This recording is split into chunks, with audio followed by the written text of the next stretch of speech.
Al Green not staying together with Congress after going against Trump.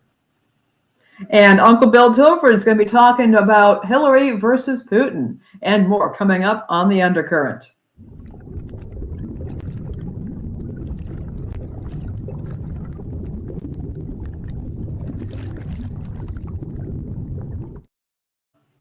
Greetings Hello. and salutations to everyone. Hello. What's up, Yoninah? Good to see you. Yeah, and CBC voter. CBC, what's up, CBC? Good to see everybody here on Wednesdays. Nice day here in where are we at? Chicago? We're in Chicago. 74 degrees right now. It's supposed to get up to 76 only today. Nice. I'll take it. I'm not ready for the heat yet. I'm just so delighted to be back up here in Chicago. I'm staying at my cousin's house. We don't have my regular rig here, but just being up here, yeah, it's gotten so hot down in Arkansas already. So hot, so humid, and being up here is just delightful. Yeah, that you tend to not miss that humidity. That's for sure. We get it here. I know we get it here, but it's like it's the worst really of Chicago early. weather on steroids down there. And the insects that we get down there, I didn't know that they made bugs that big. I think they import them from Australia. They may very well. All I can tell you is the weather down there is pretty miserable. So I'm thrilled to be back up here in Chicago right now and seeing you. Be hanging out with you, Uncle Warren, on Saturday, along with Chuck and some of our other good friends. Yeah, it should be a good time. I hope the weather will be okay. Let me see here. I think I don't know. Yeah, I think it doesn't say. I don't have the full forecast here. I think we're going to be good. We might luck up. But anytime you're in town, Lainey, there's always sunshine. So. Oh, Uncle Warren! I don't know what I'm talking to. I'm just what's up, Chuck? Speak of the devil, and he shall materialize in his ship. Bill seems like more of a cousin. And you don't have to age us, Chuck. It's fine. We know how old we are. we can call exactly people uncle we want to. That's fine. Yeah. I mean, we call ourselves that. Yeah. Auntie Lady, Uncle Warren. I call Uncle Warren all the time, and he's 2 weeks older than me.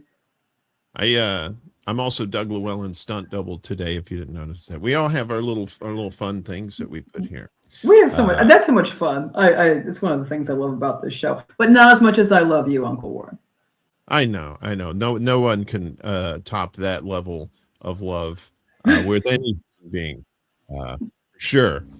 Speaking of love, don't you love when the United States does messed up things, Lainey, like intertwine their military with another countries? Isn't that neat how that is? That king of segue thing? Wait, I got a thing for that. We got Riptide. Yeah. Ripped from the headlines, ripped from his headline right there, that big giant shiny head showing movies on. Congress advances U.S.-Israeli military integration plan. What's that about? Well, this is from a few days ago, but this is what's going through right now. So a provision in a bill before the U.S. Congress could tie the U.S. and Israeli militaries far more closely together, deepening their cooperation on weapons research, production, and technology. The proposal, titled the United States Israel Defense Technology Cooperation Initiative, appears as Section 224 of the House Armed Service Committee's version of the fiscal year 2027 National Defense Authorization Act, also known as the NDAA, the Annual U.S. Defense Policy Bill. The measure is still in an early age. The NDAA is passed by Congress each year to set U.S. military policy and authorize defense programs and spending levels. If enacted, the provision could mark a significant change in one of the world's closest military relationships, shifting the two countries from a partnership centered largely on U.S. military aid towards one in which their defense industries are more deeply intertwined. Section 224 would require the U.S. Defense Secretary to appoint an executive agent a single official to coordinate military cooperation between the U.S. and Israel. What could possibly go wrong? That work would cover joint research and development, the shared production of weapons, and the linking of military systems and data. What Congress is trying to do now is find different ways of entrenching the relationship so deep in America's own defense industrial base that it's impossible to root it out. Josh Paul, a former U.S. Department of State official and founder of the advocacy group A New Policy, said about the controversial provision. A new section of law in the NDAA would give Israel unprecedented access to American technology and would force the U.S. military to integrate Israeli defense technologies into our own critical military supply chain, giving Israel incredible leverage over America's own defense priorities, he added in a video post on social media on Friday. The two countries have already built missile defense systems together, such as the Iron Dome. The bill would extend their joint work into many more areas of modern warfare, from artificial intelligence to drones and cyber operations. The provisions come amid turmoil in the Mideast following joint U.S.-Israeli attacks on Iran earlier this year. In February, U.S. and Israeli forces attacked Iran, as you know, triggering 5 weeks of war. Iran struck back at Israel and at U.S. bases in the Gulf region before a ceasefire took hold in April. And that's still up in the air, too.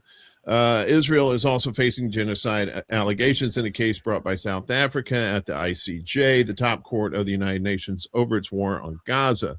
So that's basically the nuts and bolts of that. And James Lee put out a video about this last week, I believe, talking about this. And basically, the heart of this is like right now we give Israel an aid package every year, right? A few $1 billion. I don't know exactly what the numbers are. I could use that.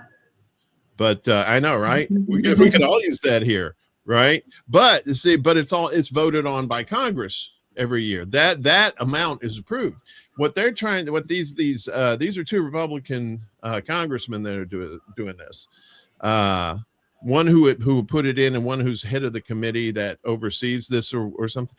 Anyway, but this would make it where, like, if you wanted to dissolve that partnership militarily with Israel, it would be much, much harder to do because they'd already be entrenched, and not a congressional vote isn't going to send it away, which I find to be very dangerous. Yeah. I don't know what planet I'm living on anymore. I mean, this is just, it is dangerous. It's obnoxious. And we'll be talking more throughout this show about the other areas in which our civic life are already underfunded, and that's certainly part of it.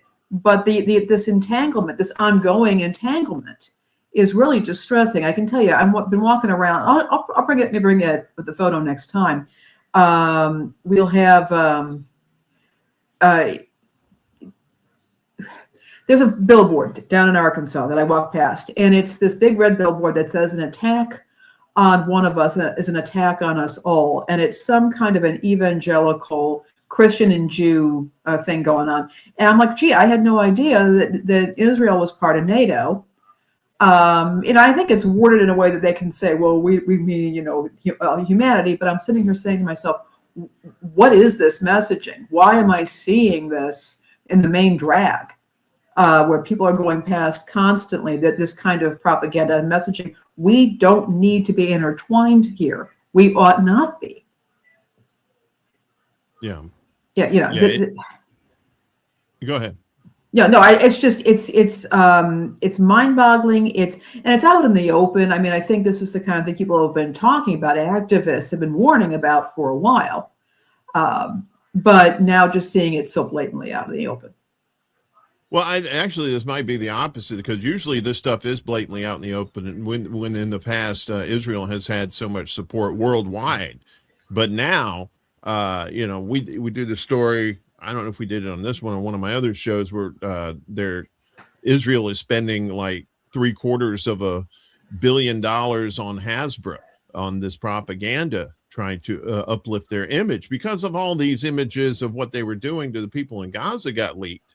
And then all of a sudden the world opinion started turning like, hey, wait a minute, what's going on here? And then, so now what they did with this, they put it in one little section in the NDAA, right? So it seems like they were just trying to slip it in there. Like, nobody reads these things, we'll pass it, and then, it'll be law. And then, that'll be it. And then we're stuck with it. So, good on the journalists who actually snuffed this out, because you wasn't seeing this too much in the mainstream media. A lot of independent journalists were ferreting this stuff out too. So, and that's why, I think that's why they put these things together. And I think you make a good point here. That it's why they put these things together. They make these massive documents, and if AI is good for one thing, it's actually scanning this stuff. If you want to put it to use for that, and so that may be something for people to be aware of at this point when you're looking for this kind of thing, or not looking for this kind of thing, but you just put some keywords in and see what happens. But I was pretty shocked when I saw this story. Yeah, it's not good at all. Because I mean, doing that with any country, not just Israel, is just not smart. No, not smart. Because you're leaking out all these secrets that these military, secrets and stuff that they have, and who knows what's going to happen down the road. That a friend may become an enemy, and all of a sudden they know all your business, and then, there you go. Speaking of friends, our friends up north in Canada is chosen the Swedish route. Oh, the Swedish route, Borgie. Canada chooses Sweden's Saab. This is pretty. This is one of those sob stories. So get a tissue. In defense deal over U.S. rivals, PM Mark Carney says, "What is going on here?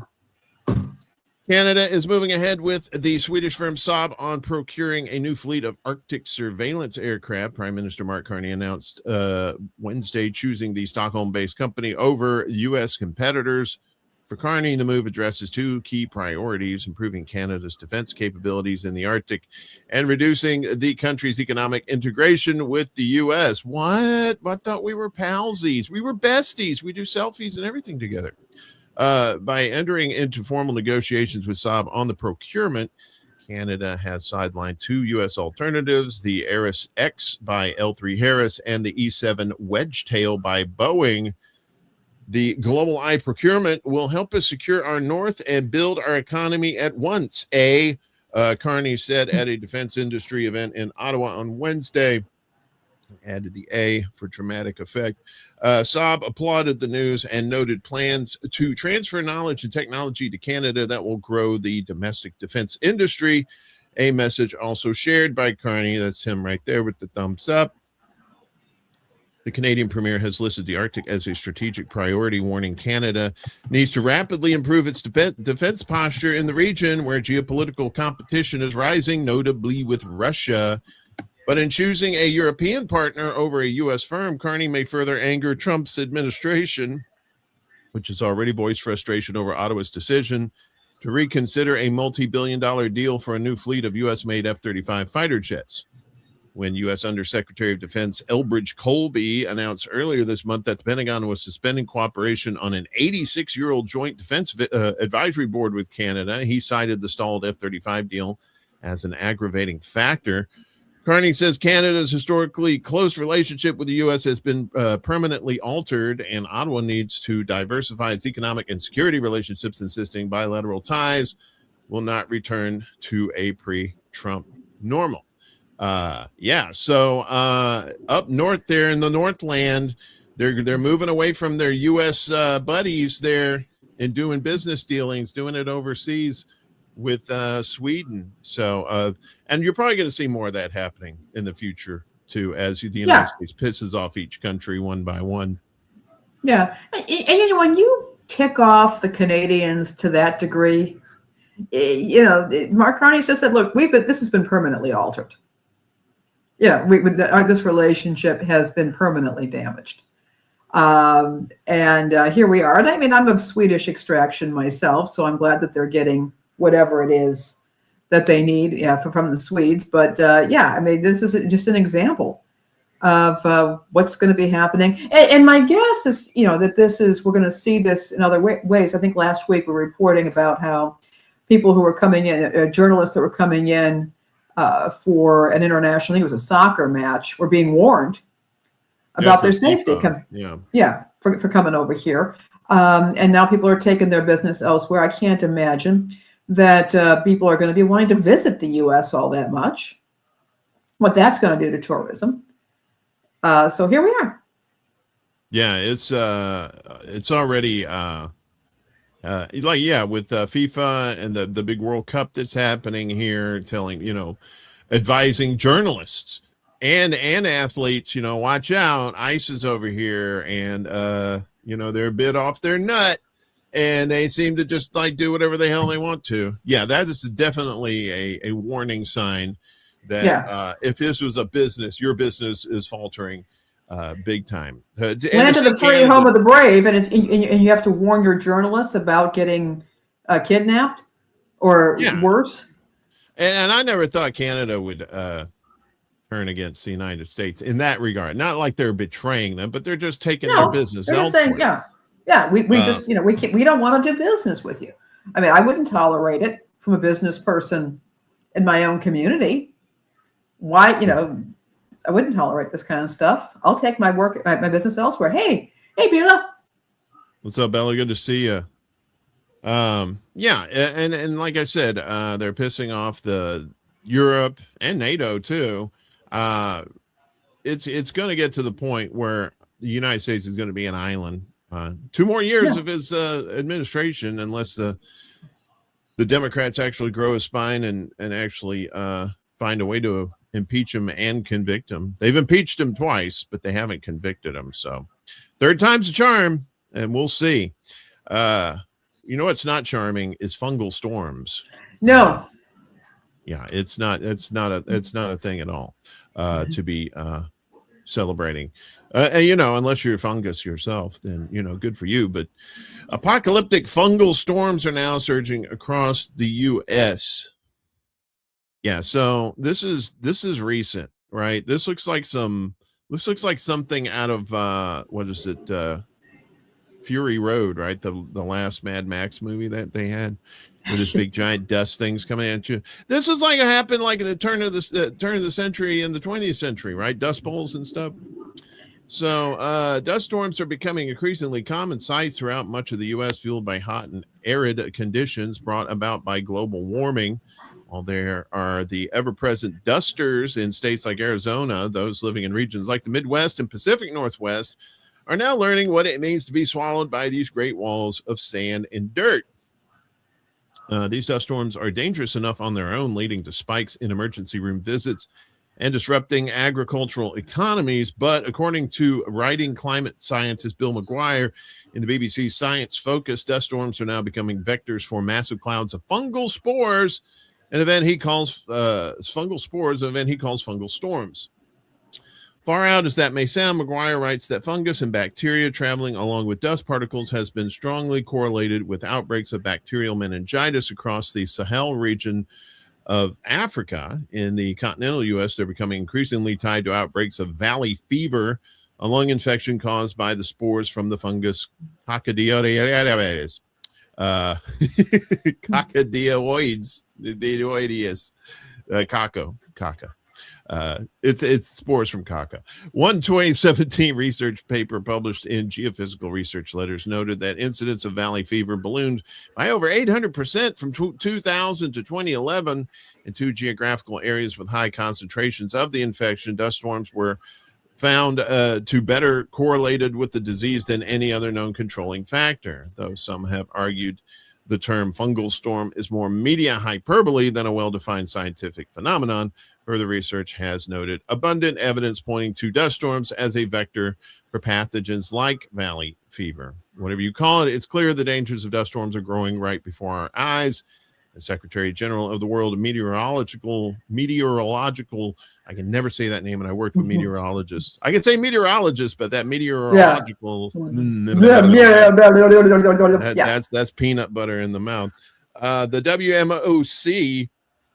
WMO, I should say, Celeste Salo told McGuire, sand and dust storms do not just mean dirty windows and hazy skies. They harm the health and quality of life of millions of people and cost millions of dollars through disruption to air and ground transport, on agriculture, and on solar energy productions. Yeah, so now, and you see this in southern Illinois, although, what was it, last year, year before last, there was a dust storm that was threatening Chicago too. I think we got a little bit of that too. So, well, we saw that. In fact, we were talking about it last week. It happened in central Illinois, and a lot of people died in that car pileup. I mean, it was not just the one of the side effects was that there was a massive pileup, and people were dying. I think it was like 9 people died, and a lot more got hurt. It was pretty serious. But now this whole thing with the fungal stuff, that really scares me. I'm by no means a doctor, but I keep hearing that fungal infections are much harder to treat than bacterial, and that they're very strange. Fungal infections are just very, very strange, and they're not easy to treat at all. So, that was not very comforting when I saw that. And then, of course, we could all turn into fungal zombies and bite each other. One could hope. Or as I call that, Saturday night. But no, yeah, when it's dry conditions like that, and anything that can attach to dust particles like that, and then you got this big ass dust storm coming at you, and you're like, wait a minute, was this like the early 1900s? What are we doing here? And it's not just a matter of sitting. Okay, you can go inside and sit at home or whatever, but that's not going to keep the stuff from getting into your house, then into your lungs, and then trying to get it out of you is not that easy. I mean, it's just one of those things. It's just an absolute the stuff of nightmares, as far as I'm concerned. Another nightmare is the war on public health here. We're talking about Lee Zeldin, his war on public health. Zeldin's EPA to relax drinking water rules was the headline this week in the daily newspaper Newsday on Long Island, New York, from which Lee Zeldin, the administrator of the U.S. EPA, is from. The subhead: plans to rescind PFAS limits, delay removal deadline. The article on 2 pages began with telling how the EPA is proposing to rescind federal limits on certain toxic forever chemicals in drinking water established 2 years ago by the Biden administration. The Trump administration plans to roll back restrictions on 4 types of these chemicals known as PFAS. Another proposed rule would allow water suppliers to request 2 more years to comply with limits on 2 other PFAS compounds, PFOS and PFOA. Water suppliers were initially given until 2029 to meet the standards under the Biden plan, but they will now be eligible for an extension to 2031. It went on. PFAS, or per and polyfluoroalkyl substances, have been used in thousands of industrial and consumer products, from nonstick pans to artificial turf to fast food wrappers. There are tens of thousands of PFAS compounds, very few of which are regularly and they do not easily break down, thus the term forever chemicals. They enter groundwater when they are washed down the drains of ordinary households. Researchers have found long-term exposure to PFAS, even in tiny amounts, increases the risk of prostate, kidney, and testicular cancers, developmental problems in infants and children, and other health programs. It's difficult to rate who is the worst member of Trump's cabinet, but certainly Zeldin is on the top tier amid stiff competition. The New Yorker magazine has just run an article 7 full pages long, which in the magazine is headlined "Burning Man, Lee Zeldin's Assault on the EPA," and online is headed "Can the EPA Survive Lee Zeldin?" In a little more than a year, Zeldin has transformed the EPA from an agency devoted to protecting human health and the environment into one that more or less openly sides with polluters. He's packed the EPA's upper echelons with former industry lobbyists, scrubbed entire databases of information from its website, and dissolved whole departments. Under his leadership, the agency has ditched a long list of rules that industries had objected to, including regulations aimed at cutting Americans' exposure to arsenic, a known carcinogen, mercury, a potential neurotoxin, and PM 2.5, a form of very fine soot that has been shown to cause asthma and lung disease.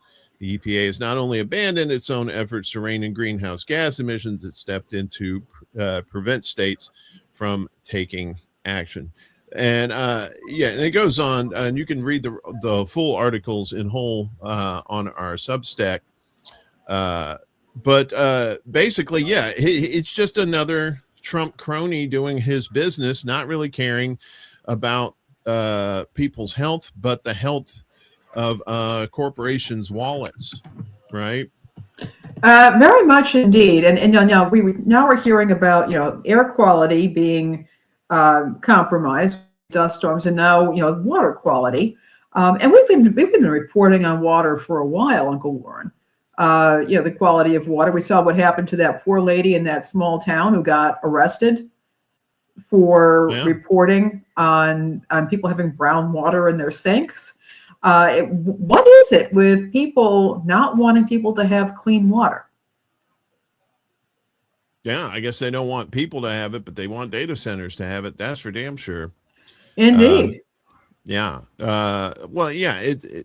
Again, just like it was during the pandemic, it was never about anybody's health. It was about making money. It was about controlling people. And the EPA, I tried to talk to my Southern folks. I have a lot of cousins who are Republican, but they're deer hunters. They go out in nature. They go camping. They go canoeing in the creeks and whatnot. And I always tell them, look, man, I said this whole thing about climate change and what we're doing to our own waters and stuff isn't bullshit. I'm just trying to help you out and understand that your neck of the woods literally is being affected by this stuff. And a lot of times they don't know that. They go fishing and they may, catch polluted water, or the deer that they go hunt are not there because they're dying from chemicals or whatever that's in the woods. It's really frustrating. But when you put it from a local angle like that, it's easier to tell people about it. But yeah, like we said, this guy, he's just a yes man for Trump. So basically, I look at this as this is Trump's hand up his ass saying, I don't care. My people who make plastics and stuff, they're not doing anything wrong. Blah, blah, blah, blah, blah. Let's make more money. And that's the bottom line. Let's make more money, it seems like. Yeah.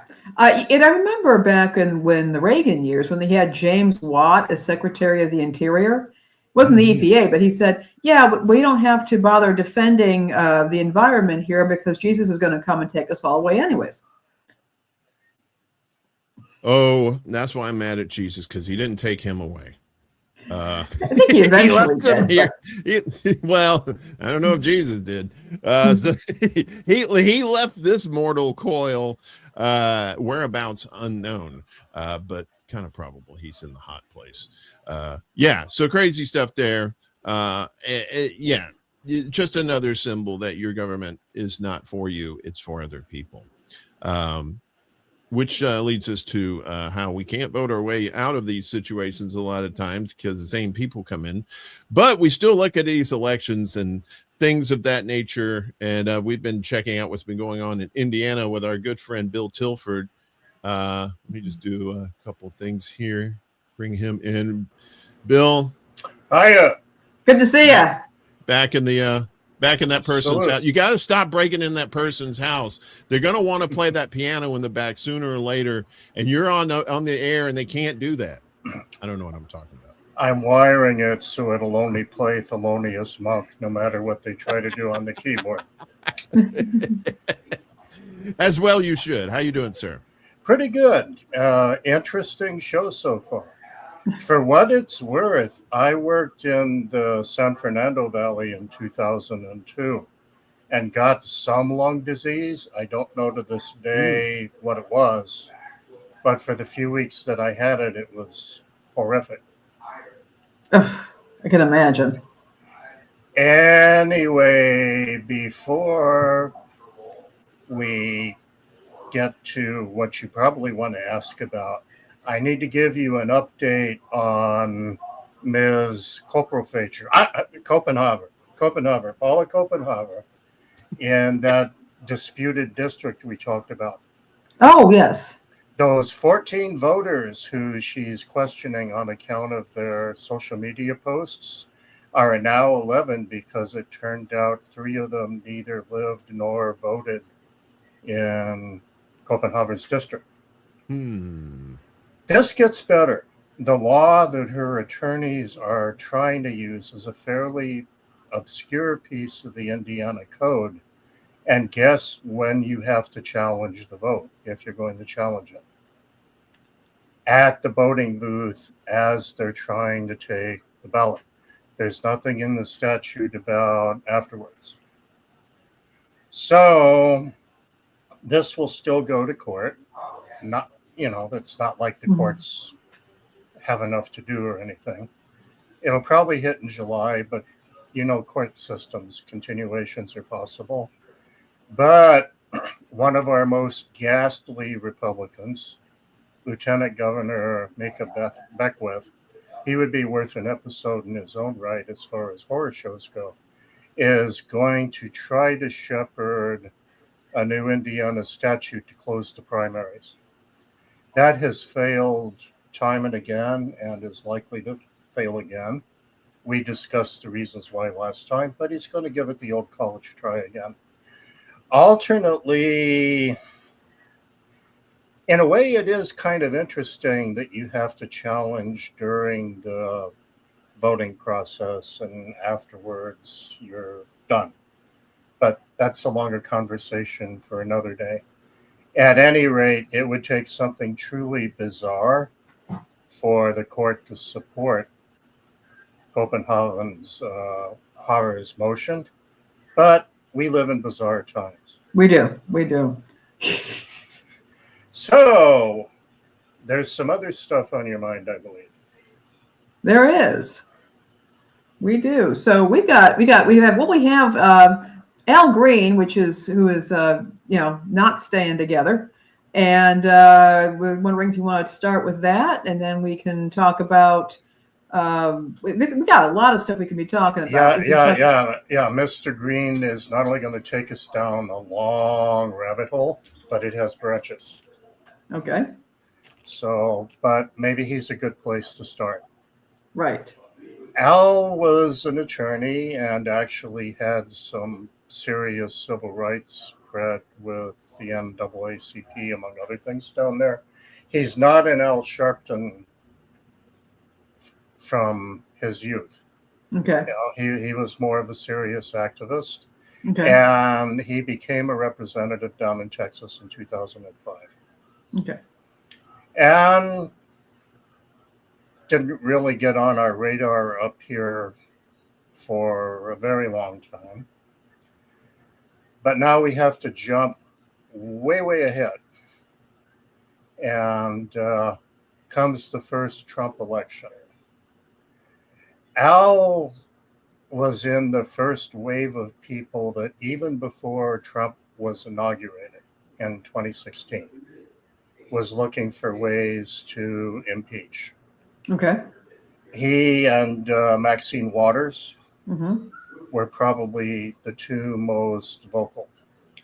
Remember the story of the boy who cried wolf? I do. Yeah, if there's ever a cautionary tale for the American body politic, this is it. Because that noise was happening, not my president, got to impeach now. And one of our branches is going to be Hillary Clinton and etc. But let's stay with Al for a moment. Because that happened, future attempts at actual impeachment were already suspect before the day that they happened. And being a political junkie, I actually watched both impeachment processes in detail. And I have to be honest with you, the first one looked a little shady procedurally. They kind of cut some corners. Right. And the post-January 6th, the Democrats even literally brought in a Hollywood consultant. Yeah, I saw that. That was, ooh. But what happened, again, going back to what did all of this noise do? There were a lot of people in what I'll loosely describe as the center right that bought into the narrative that these are deranged. This was an early iteration of TDS, deranged Democrats. And they were more inclined to believe the Trump narrative because of what was coming from the other side. You wanted to impeach this guy before he even did day one in office, so why should I trust that what's happening here is on the up and up? Right. And a good summary statement, I guess, was in the course of doing what they did, they ended up giving Neo Caligula some extra Teflon. And for that reason, I don't particularly shed any tears for his departure. Okay. Now, he's the victim of a redistricting. Okay. And, Texas redistricting held. So his replacement is there primarily because of that. But again, I'm not shedding too many tears. If he and Maxine and a few other people had been a little quieter in the beginning, we may still have ended up with impeachment, but there would have been less of a reflexive defense instinct on the part of the right and the center right. Now we have to work in Hillary Clinton. Okay. And it will connect. So, but bear with me. And here we also have to go back in time. During Billy Clinton's first term, relations between the White House and Russia were not chummy, but reasonably okay. Yeah. There is an interlude where Medvedev, who had been prime minister, flips seats with Putin because Putin can only have 2 terms. But a couple of things happen there in the middle. One of them is Russia's war with Georgia, which kind of sour relations a little bit. And the other is Hillary Clinton becomes Secretary of State. And for reasons that are not entirely clear to me, Hillary was really into, I don't like this Putin. We have, by the way, quite a bit of background noise coming through I'm not sure if it's just me. Let me see. It could be I'm in a house with many people. Hold on. That's better. As long as we can all still hear each other. These are just people that I keep around. They don't have anywhere else to go. They're very bored people. Shut up! I'm trying to do a show here, people. What are you? Kind of like my piano. Okay. Where was I? You were talking. Hillary Clinton is active Secretary of State. Actually tries to destabilize Putin's term.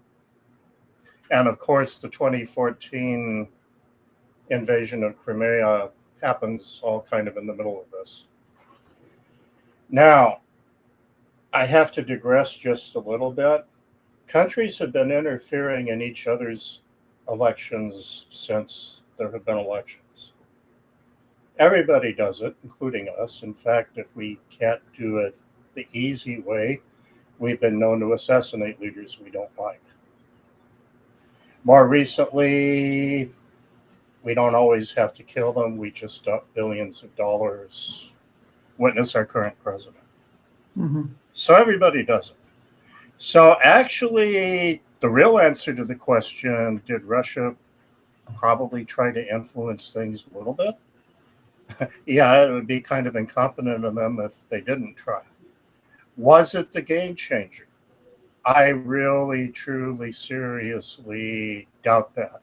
In Mhm. order to believe that, you would have to believe that Russia was pulling the strings on the Mhm. US media conglomerates. If you go back to the Republican primaries, and again, being a junkie, I watched those religiously. I kept scratching my head before the 26th election. Why is it that Trump's on there all the time? All the time. How is he getting all this free airtime? If it's free, if there's no money sliding under the table. But I'll give everybody the benefit of the doubt. It was free airtime. And my theory, which I can't prove, but I happen to like, is that the media, which at that point in time was largely, not exclusively, but largely leaning Democratic, if you take, say, Fox out of the picture, thought that Trump would be the easiest Republican candidate for Hillary Clinton to beat.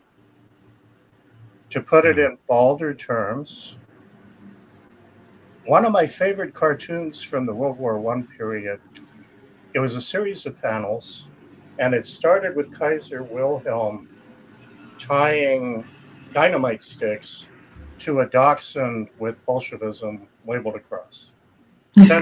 Sends it over to Russia, blows up in the Tsar's face. And the next panel comes back wagging its tail at the Kaiser.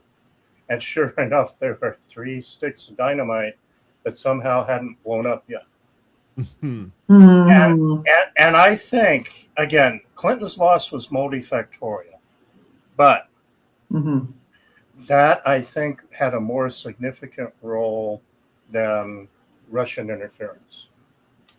Well, But wasn't there like the night that she lost? Wasn't that the Pied Piper strategy? It was basically the plan was to blame Russia. That's where yes, RussiaGate was yes, born, yes. and not her incompetent campaign. They blamed Russia because you couldn't. And since then, the autopsies on the DNC have just been limited, and it just seems like far fetched too that they have no idea that was of their own doing. I would say yes. Yeah, you're right. Yes, did Russia do some meddling? Probably, but they probably allowed the incompetents in our country to do what they do best, and they said, "Well, you're doing better job than we are. What do we Yeah, need? Here you go, shirtless Bernie. I'll give you shirtless Bernie. How about that? That's all we did. We did shirtless Bernie, and you did the rest. It just seems like that." yeah, and we have to bear in mind that even if they were, we were doing the same thing going in the other direction at the same Mm-hmm. time. So, Oh yeah. it's not like we can be shocked.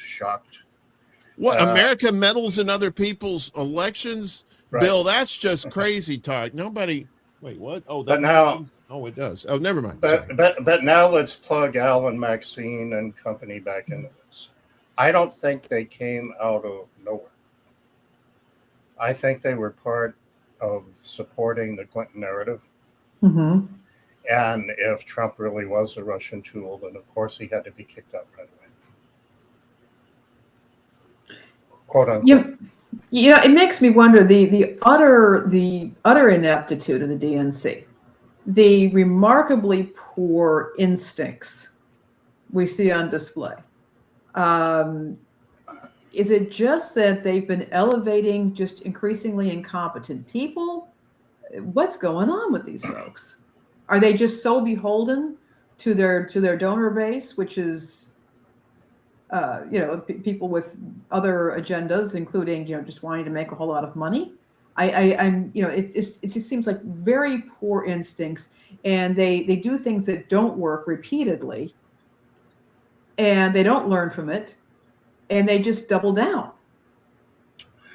With some exceptions that prove the rule, a lot of the same money lands in both parties to cover Mm-hmm. their debts. Yeah. But you have to have a wrestling match. Hmm. There has been some truth to the expression uniparty.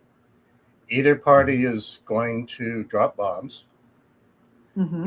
Even Billy Clinton lobbed some missiles to take our minds off of Monica and the blue dress. So, and now we have the Epstein files. So Epstein, however, So it's a miracle we haven't nuked Tehran. Mhm. Yeah. I shouldn't say that because maybe that's next month's coming attraction. But both parties are in there. Where the wedge has been is, quote, social issues, unquote. But the truth is, when you get to the presidential level, there's not a hell of a lot that the POTUS can do on that particular subject. Anyway, Yeah. at least not when he's following the Constitution, but that's another thread I'm not going to pull on right now. But it gives the voters the delusion of choice. The Democrats, unhappily, when it comes to social issues, have had to cobble together. It might be unfair to call it a coalition of the weird, but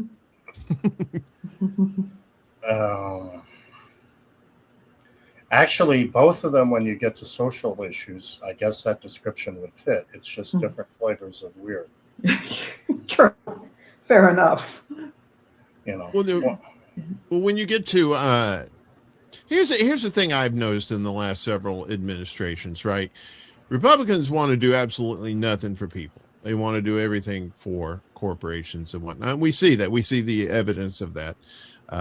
They claim that, oh, you know, we want to stop abortions. You're killing babies. But then once the babies are born, they don't really give a shit about the babies.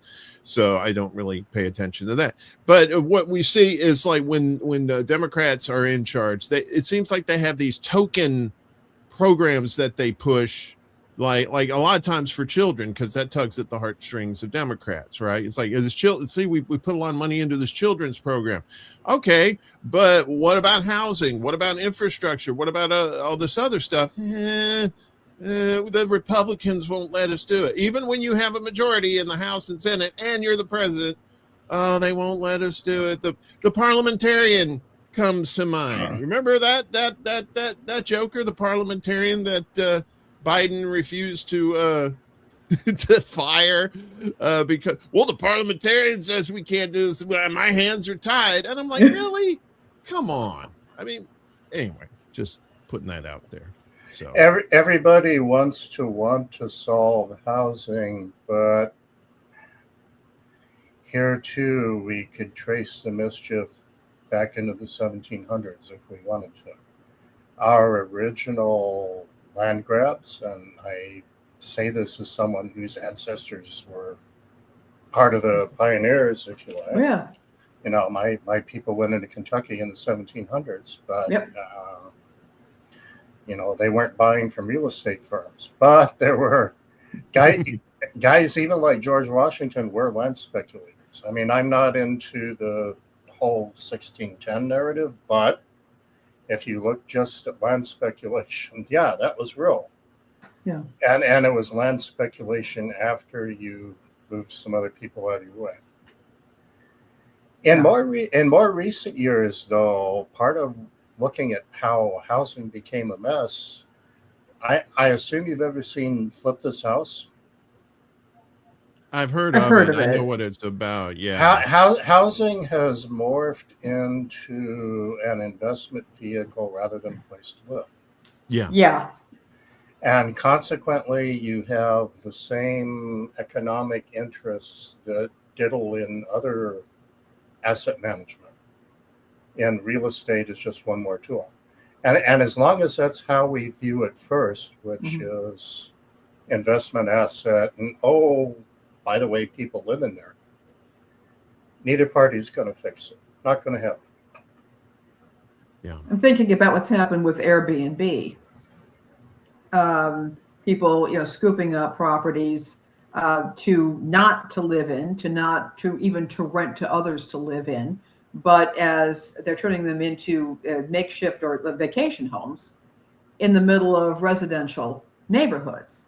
Yes. And what has happened there. And by the way, Airbnb just sounds like a very bad idea on the face of it, just because if you're not an innkeeper by trade, you have no business keeping an inn. And you hear all the horror stories of things that happen to people in those places. But it's, you know, you see people buying that. You see hedge funds that are going out and buying up homes, single family homes, and then renting them out when they have no particular interest in actually doing the work of a landlord.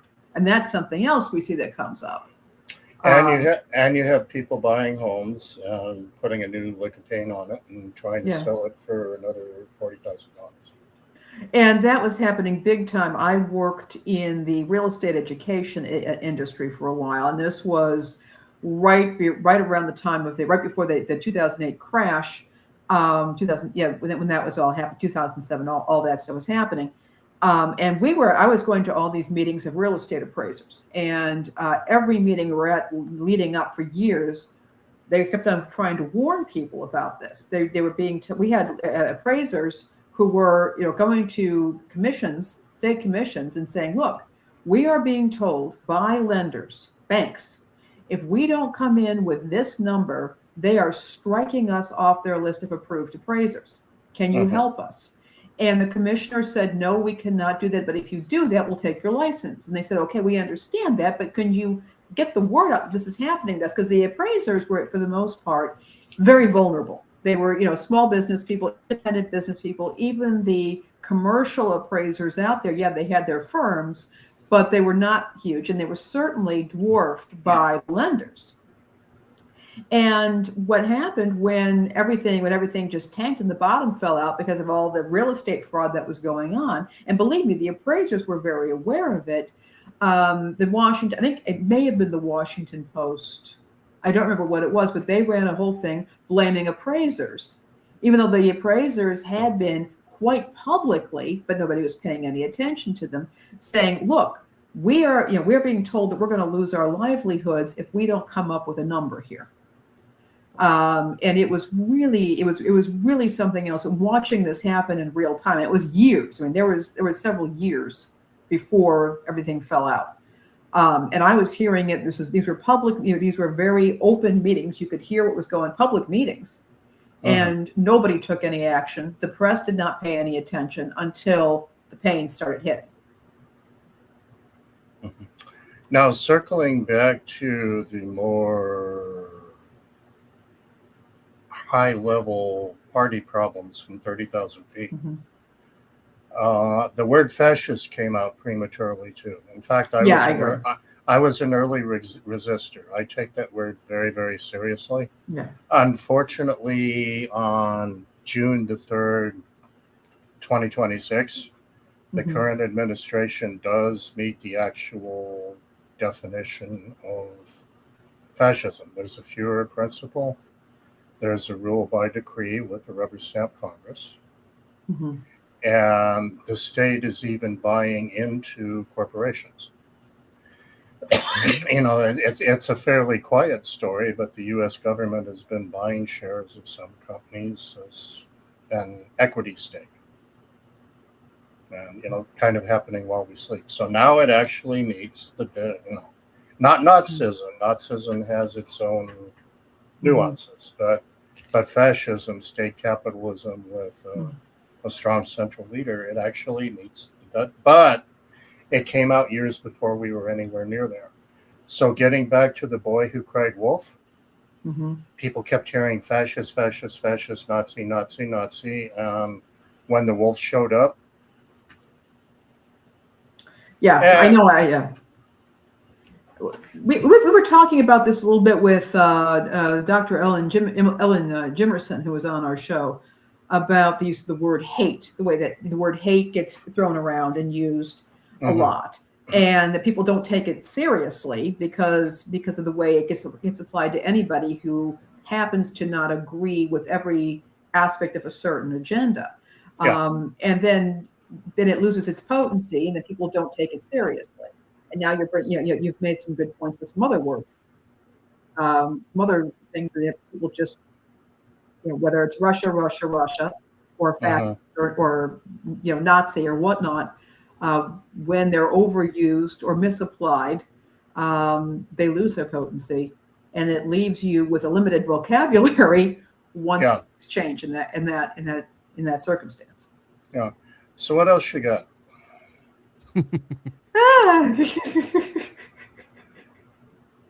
Well, all kinds of stuff going on. Yeah. The king of segue here. Yeah, we have other stuff here we can talk about. I just like wrap this up real quick and to say that that a lot of times people have Trump derangement syndrome not because of the things they actually find out on their own.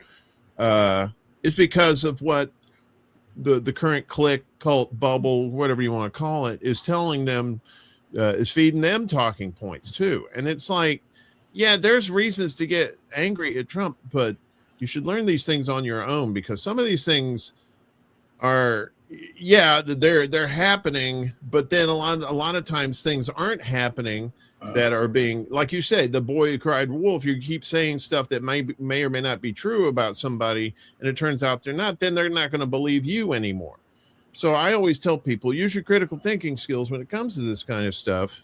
And there's plenty of information where you could dig in on your own without having to listen to pundits or these professional podcasters who are trying to tell you how to act and think a certain way. So yeah, I agree 200%, and that's actually becoming a social malaise all across the board. I increasingly find myself either shutting people down or telling them to put their mental clipboard aside, or because sometimes even as I'm speaking, I can tell they're sitting there. Let's see, is it number 4 or number 5? They're gonna. I haven't used excuse number 6 to hate them. Tiny hands. Who gives a shit about the size of his hands? I'm like, what's the size of the fascism? That's what I want to know. But it's not just about Neo-Caligula. Unfortunately, it's spilling into our broader culture generally. And it's systemic. Yeah, we're losing the ability to listen to each other as this is happening. Yes, absolutely. That didn't start with Trump either. That started a while back too. So true. Speaking of stuff that's happened before, we get to our next segment here, the recurring tide, some stories we've been covering and keeping you updated on. Speaking of Trump, his ears must be burning. Or at least the one that was not shot. Trump's new Medicaid rule designed to ensure people lose health care, critics warn. Yes, so another punishment of the masses for going against Herr Trump. The Trump administration on Monday unveiled a rule that is expected to push millions of low-income people off Medicaid by imposing complex bureaucratic barriers in the form of work reporting requirements, which have proven disastrous at the state level. So if it's bad on the state level, let's bump it up to the national. Why not, right? That's the natural thing. The rule released by the Centers for Medicare and Medicaid Services, CMS, marks a key step toward enacting the Republican budget reconciliation package that Trump signed into law last summer. That measure included around $900 billion in cuts, to Medicaid, with new work requirements projected to amount to nearly $330 billion of that total. The new rule will dictate how states must implement the budget law's Medicaid work mandates and who is exempt from the requirements, aka more red tape for you and me. States are already spending tens of millions of dollars hiring new staff and upgrading technology in preparation for the mandates taking effect next year. Broadly, the Trump GOP law requires adults without disabilities between the ages of 19 and 64 to demonstrate at least 80 hours of work, community service, or other qualifying activities per month to keep their Medicaid coverage. Exemptions to the work reporting requirements include people who are pregnant, caregivers to children under the age of 14, or medically frail. That's in quotation marks, so I guess that's up to interpretation. The CMS rule defines the latter category as those with physical or behavioral health conditions that significantly impair their ability to consistently work or participate in other community engagement activities. Advocates warned that the rule will force many sick people off coverage. The rule states that people with HIV/AIDS, end-stage renal disease, and cancer would not necessarily be exempt from the work reporting requirements. Oh, yes, if you end-stage renal disease and cancer, you can still work. According to the New York Times, states had expected that people with certain serious diagnoses would qualify for the exemption, and they had been developing ways to match applications with existing medical records to identify most such people automatically. Nebraska's Medicaid program, which began enforcing a work requirement last month, developed a list of exempted conditions that is nearly 300 pages long. The Times reported the state will now need to adjust. Anthony Wright, executive director of Families USA, said Monday that far from protecting the vulnerable, this guidance significantly raises the barrier for demonstrating medical frailty, meaning many patients in the middle of treatment will have the new hassle of proving their condition over and over, with any mistake or gap being penalized by the loss of their health care and coverage. Through this rule, CMS is requiring duplicative documentation and prohibiting states from taking full advantage of consumer-friendly tools like self-attestation. During the first year of the work reporting requirements, which are set to take effect nationwide in January next year, people will be allowed to attest in Medicaid applications that they meet one of the exemptions, according to administration officials. Beginning in 2028, states will be expected to verify the exemptions. The temporary flexibility, the officials said, is intended to give states time to build systems that can verify exemptions using claims data and other records. More here, as we say, you can read the rest of this on our Substack. This punishing people and giving the false this false idea that the national debt is because of people on Medicaid and Social Security and whatnot. And meanwhile, a $2.7 trillion military budget is set to be passed. Your thoughts? Yeah, this is what I guess I've come to expect it at this point, but it really, when you're dealing with sick people, it's one of the problems here is we can all say, look, nobody wants fraud going on in any social program. No, nobody wants that. But you also have to consider the cost you have to weigh that against the cost of trying to enforce that, which can be extensive. How are these states, who are already in many cases underfunded, these departments are already underfunded, now these folks have to go out and try and verify everybody's medical claims. And then there's also the cost of what happens when somebody gets kicked off or they're suspended or something like that, and they end up getting sicker in the meantime, and that person may never be able to come back. And they require more care and more expensive care over time. So this, again, if we had well-funded state agencies that were able to investigate and look over all these things, if we had good access to healthcare so that people that were not allowed to get extremely ill or even more disabled because they have to wait for care, being more stringent about requirements or being more nuanced about requirements might make some sense. We don't even have that at this point. I remember, this was going on back in the UK, where they do have state healthcare, the NHS, and they had decided to contract with a French company to evaluate all of their cases. And they were at the point where they were requiring people who had lost their limbs to prove that their limbs hadn't grown back, that they were still amputees.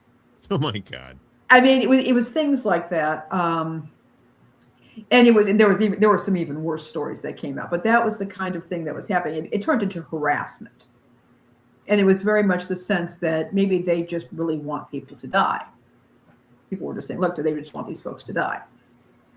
And if that happens here, where we don't even have that level of administrative architecture here, we don't have the administrative infrastructure to be reviewing everything constantly. How many more people end up just dropping out because they're too sick to attend? Well, what's going to happen is they're going to let AI decide. Yeah. And, as the AI and algorithms go, for some of us have been in the YouTube biz for a while, we know that's never a good thing when you get the old robots involved in trying to decide who gets health care and who hasn't. Oh, the algorithm said that you only worked 79 hours or some bullshit like that. And you're like, What? Yeah, you know, because that kind of stuff is going to happen, right? It's probably a lot of that stuff's probably happening in Nebraska where they're already pushing this stuff that's already happening. And you do that nationwide, yeah, you're looking at more and more people who are going to die because they haven't jumped through the right number of hoops to get their Medicaids that they paid into.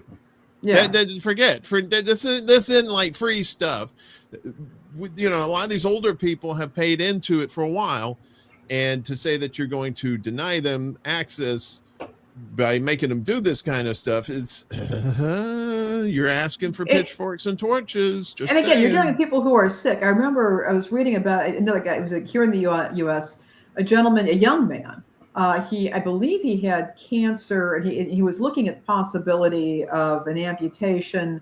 And while he was trying to deal with all this net utter disruption, he had to sell himself to the hospital to be able to get their charity care. I encountered a young woman once. She had been bit by a brown recluse spider, went to an emergency room where they're required to provide immediate treatment, but they told her that they could not, because she didn't have insurance, didn't have the money to pay, that they couldn't treat her for the brown recluse spider bite until it looked like she was either going to die or lose the limb. So they sent her back home, and she had to monitor the bite until it got bad enough. I think she went back a couple of times, thinking it was bad enough, and it wasn't, and which just added to the expense for something that could have been managed fairly quickly. This is not good. And if they're going to start using AI, I use AI a fair amount. AI misses a lot. We have people have their medical records in various places these days. This is a potential recipe for disaster. So Spirit of the Age says, I worked IT in a hospital for 20 years. Software has been telling doctors how to treat people for years. Yeah. So this is, it's like out of the frying pan into the AI fire, as it were. Although we have a story coming up about how AI in businesses may not be a good thing since it's costing so much money, but we'll talk about that when we get there. Bill, you have any thoughts on that? You just enjoying the... No, I have a couple. In an earlier life, I was involved in health insurance for a time. Mm-hmm. Was one of the failed reformers, although not in favor of Clinton care. But by way of intro, as far as the defense budget, relatively, Lainey knows from her Orwell that blowing stuff up is part of how you keep too much resources falling into the hands of civilians who might get overeducated and restless and cause party trouble. Anyway, part of the road not taken with all of this, we have this crazy quilt of federal, state, and local for public sector funded healthcare. I, in my old age, am turning into a bit of a convert. If I go back to my Ron Paul years, even he said the free market's ideal, but if you can't get a really free market, and he acknowledged that we didn't, it was kind of a rigged game. Maybe Medicare for all would be the best plan B. Mm-hmm. And that might be true for us, but the story gets complicated with these 50 states that we have administering things. Financial viability depends in part on the size of your risk pool. So you've got New York and you've got California, and they're big and they're kind of bankrupty, but they're bankrupty with kind of everything. It's not just the social safety net. Mm-hmm. But then you've got states like North Dakota, South Dakota, Vermont, where there's not much of a risk pool, and consequently, it only takes a few bodies going bad to really ding your system. If we can't do Medicare for all, part of a plan C would be possibly regional state contacts and how you get there from here is complicated. But if, say, North Dakota, South Dakota, Minnesota, Iowa could collaborate on an interactive system, that wouldn't fix everything, but it might mitigate some of the financial volatility.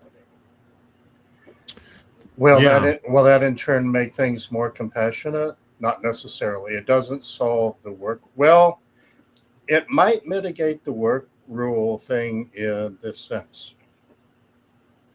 If you get the right states combined, you are less likely to get the least Dickensian. You are less likely to get the most Dickensian interpretation of how to implement things. Yeah. It may put Minnesota and the Dakotas together, for example. North Dakota, you probably get Full Metal Dickens. Minnesota, probably not. They would have to find somewhere in the middle. How do we administer this so it's less bad than the White House wanted? Yeah, it may end up being something that has to be a regional fix, and depending on the economies of those regions too, right? Because if it's poor regions, a lot of times they're going to be, maybe you have less people that you have to take care of in those, so it may be kind of relative, but it's still, it's just so far-fetched that people have been paying into these things all these years, and then all of a sudden they're just, Yeah, and nobody's going to want to pair up with West playing Virginia. bongos. Nobody's going to want to pair up with West Virginia voluntarily, for example. Yeah. So you're going to have those problems. Black lung and all that. Yeah, getting a lot of these coalitions together is probably going to be hard enough. So the only way I see it is getting any of this done is a total, reworking of the system, and people standing up and saying, look, we need to stop what's going on and just stop this current system. But people are too comfortable in their little bubbles to do that right now. But pretty soon, even those bubbles aren't going to be very comfortable for long. Let's go over here to Missouri, and they're talking about SNAP. As Missouri cut aid. As Missouri cut aid for fruit and vegetable purchases after SNAP junk food push. Missouri lawmakers spent part of this year's legislative session arguing that the state should steer low-income families away from buying candy, soda, and desserts with public benefits. Then they passed a budget that eliminates $2 million for a program designed to help those same families buy more fruits and vegetables. Huh? Sounds like they don't want them to have any food. What? Double Up Food Bucks, run by the Mid-America Regional Council in Missouri and Kansas, allows people enrolled in SNAP to double the amount of fresh produce they bring home using their benefits at participating grocery stores and farmers markets. The program is not in immediate danger of disappearing. Governor Mike Kehoe signs the budget passed by lawmakers earlier this month. Its funding, drawn from a mix of federal, state, and private sources, is secure in the short term, but Donna Martin, director of Double Up Food Bucks in Kansas and Missouri, said losing state funding would make the program less stable and harder to expand in parts of Missouri where it currently has few partners. The Missouri state funding is the reason why we have locations in Missouri that are outside of the Kansas City area, Martin said. For supporters, the cut is especially frustrating because it comes after lawmakers and Kehoe push to limit SNAP purchases of candy and sugary drinks in order to improve nutrition. During House budget debate earlier this month, Democratic State Representative Ian Mackey of St. Louis pointed to that contradiction. A few weeks ago, we had a discussion about what poor people can and can't buy and how they shouldn't be buying cake. They should be buying broccoli, Mackey said. For the last several years, we had a line in the budget that helped poor people buy more broccoli, and you all zeroed it out.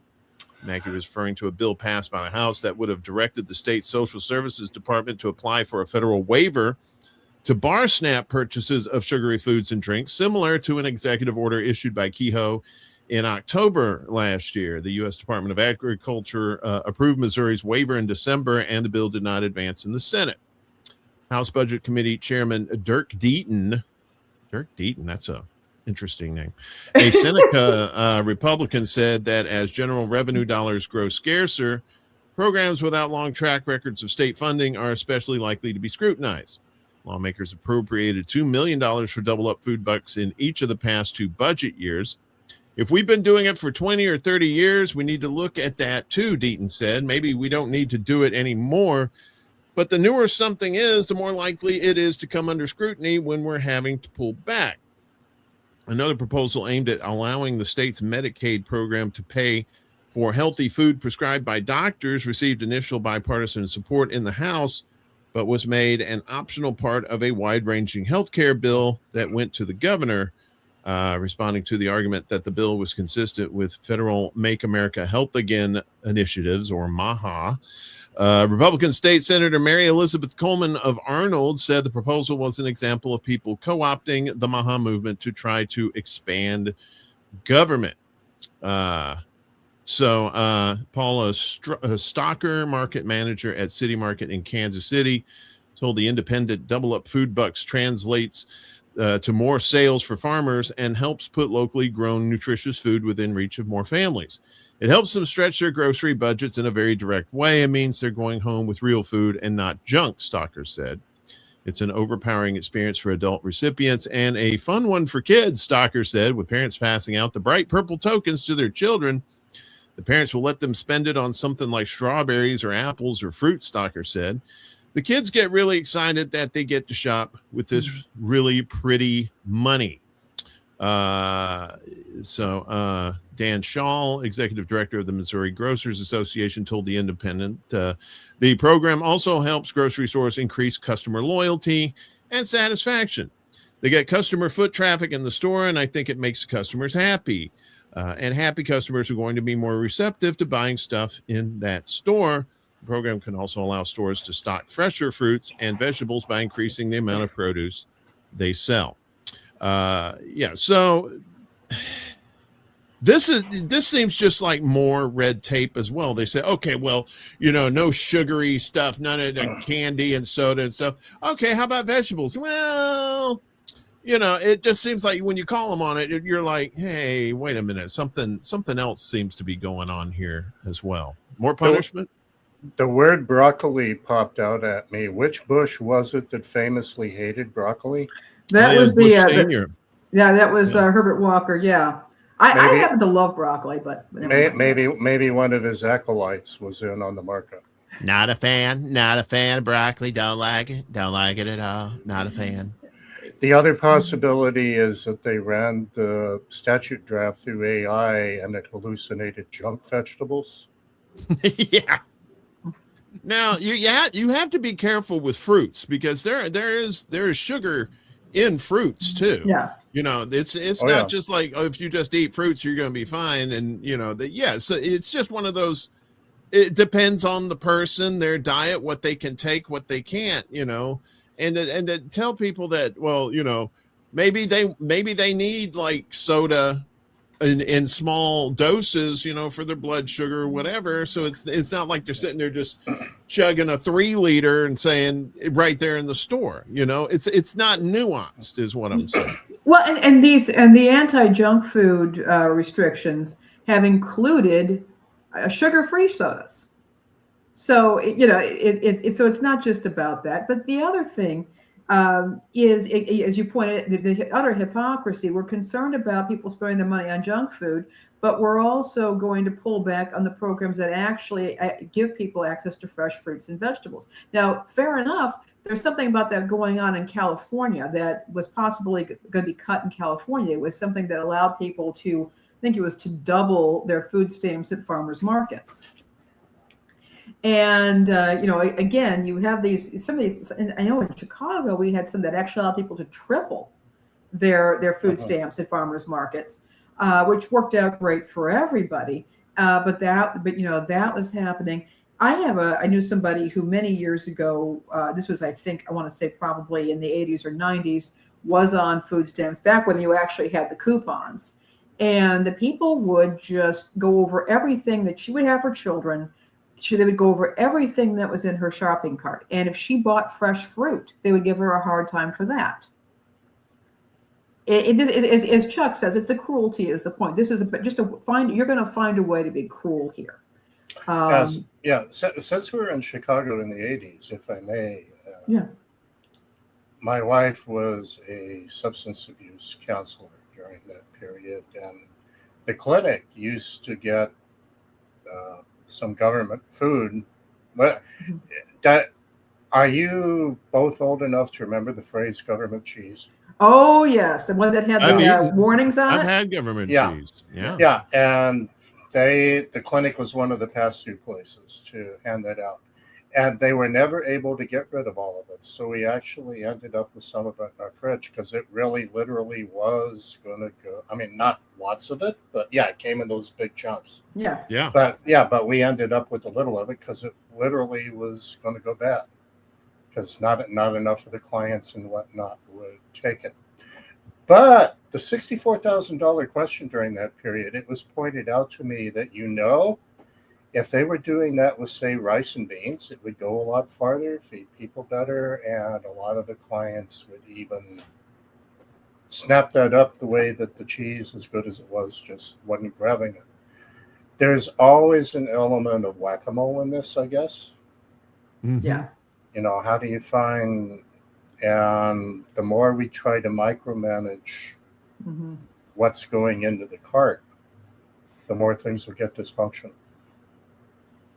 Yeah, the less whack-a-mole and more guacamole.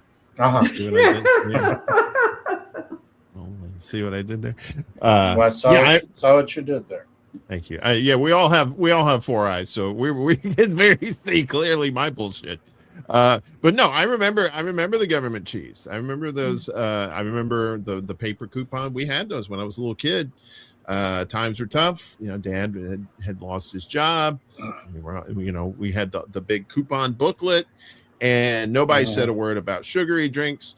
They just wouldn't let you do like non-food stuff, right? Which is what when you have usually food stamps, you have welfare that goes along with it. You get a welfare payment too, depending on your situation. The amounts vary. But that welfare money is what you pay for, like your cleaning supplies, stuff like that. I always thought that like toothpaste and toothbrushes, anything that for like oral, like to keep your mouth clean, should probably be under food stamps too. Soap too, right? As part of like a hygienic health thing, right? You're not buying soap because you're just trying to be fancy and own fancy soap. You're using the soap to clean yourself, to stay healthy. And you touched on an excellent point. Nobody's ever gone at this effectively from the angle of holistic healthy families. Yeah. And that's food and hygiene. And weirdly enough, insurance companies are beginning to figure that out in the private sector. Every other year, my Medicare Advantage provider, which I won't name because I'm not in infomercials, but I get this benefit card where I can buy mouthwash and toothpaste and stuff insurance isn't going to cover. And occasionally some kinds of diet bars. I mean, I don't buy those, but they're there. Why haven't we done this and lower socioeconomic strata and just wired it all together? Yeah. One thing I would say with food stamps, to be aware, that's under the Department of Agriculture. I mean, the program originally started to help support the American farmer, and so the non-food products becomes a thing because it's not technically food. Yeah. But I would like to see it. But I would like to see that sort of thing be subsidized as well. Yeah, it was a win-win. There were ulterior motives there. Let's prop up farm prices too. But there's no reason that USDA and FDA, or you're part of the alphabet soup here, can't talk to each other in theory. Well, that would be, yes, I would like to see that. Yeah, it would make too much sense to ever happen, but yeah. Well, speaking of high costs, looks like the cost of AI is starting to bite companies This is in really the funny. butt. You have these situations where a lot of people have been laid off and replaced with AI, and now it's like, oh, AI is expensive. What the French toast? Rising AI costs prompt companies to reassess adoption strategies. So, when they found out it wasn't cheap, they're like, oh, wait a minute. Artificial intelligence is becoming increasingly expensive, prompting companies to reassess how they use the technology as the industry moves beyond its rapid growth phase. And following the launch of ChatGPT, AI companies adopted a familiar Silicon Valley strategy, offering services at low prices to attract users and gain market share. The old digital bait and switch. Kevin Simbach of startup incubator Delphi Labs described the period as one of subsidized intelligence, with with investors effectively covering costs so companies could provide AI services at discount rates. But the tides are beginning to turn, Simbach said, arguing that the major AI firms are now under growing pressure to generate profits as industry leaders such as OpenAI and Anthropic seek to go public and attract retail investors later this year. Industry analysts say one of the main factors behind rising costs is the growing use of AI agents. Unlike traditional chatbots that primarily answer questions, AI agents can perform tasks such as scheduling appointments, writing software code, and managing files. Learn to code, bro. Remember hearing that? These systems require significantly more computing power because a single task may involve multiple agents operating simultaneously, hence the giant, 50 square mile data centers you're starting to see pop up all over the place. Although that may not be for that in general. There's a James Lee video that just popped out where it was saying these data centers may primarily be for surveillance. But if you haven't seen that video, I highly advise you to check it out. It's pretty good. Pretty scary, I should say. AI companies typically charge customers based on tokens, the units used to measure and process information. Tasks involving AI agents can consume many times more tokens than standard chat box interactions. Oh, wow. So we're going back to the old 80s video arcade method of using, they stopped using quarters in the arcades and they started giving you tokens. So that's what that reminded me of. I'm old too, by the way. At the same time, demand for the computer chips and data centers needed to support AI applications continues to outpace supply, increasing costs around the industry. Womp, womp, womp. We're going to save so much money. Oh, shit, they're starting to charge us now. What the French? Especially in developer circles, the cost to use AI for nothing like coding has grown exponentially, said Mark Barton of technology consultancy Omniux. All the costs are really starting to skyrocket, he added. Some companies have become so reliant on AI that analysts have coined the term token maxing to describe excessive use of token-based services. In some cases, people are seeing the cost of tokens exceed the cost of the employee within a month or two of use just because they're using it too much, said analyst Jack Gold of J. Gold Associates. Even Meta, which earlier this year encouraged employees to use as many AI tokens as possible as a measure of productivity, has begun to reconsider its approach. Nobody should be using AI tools just for the sake of using them, Chief Technology Officer Andrew Bosworth wrote in a memo to employees, according to the Wall Street Journal. We'll just replace those people with AI and your problem will be solved, right? Uber's chief operating officer also questioned whether heavy spending on AI had delivered measurable productivity gains. To reduce expenses, some companies are turning to free open source AI models that can be downloaded and operated independently. While generally less powerful than leading commercial products such as ChatGPT or Anthropic's Claude, they are often sufficient for specific business needs. Others are adopting smaller, specialized AI models tailored to industries such as real estate or finance instead of relying on large general-purpose systems. Companies are also increasingly dividing complex AI tasks into smaller components and assigning each task to the least expensive model capable of completing it.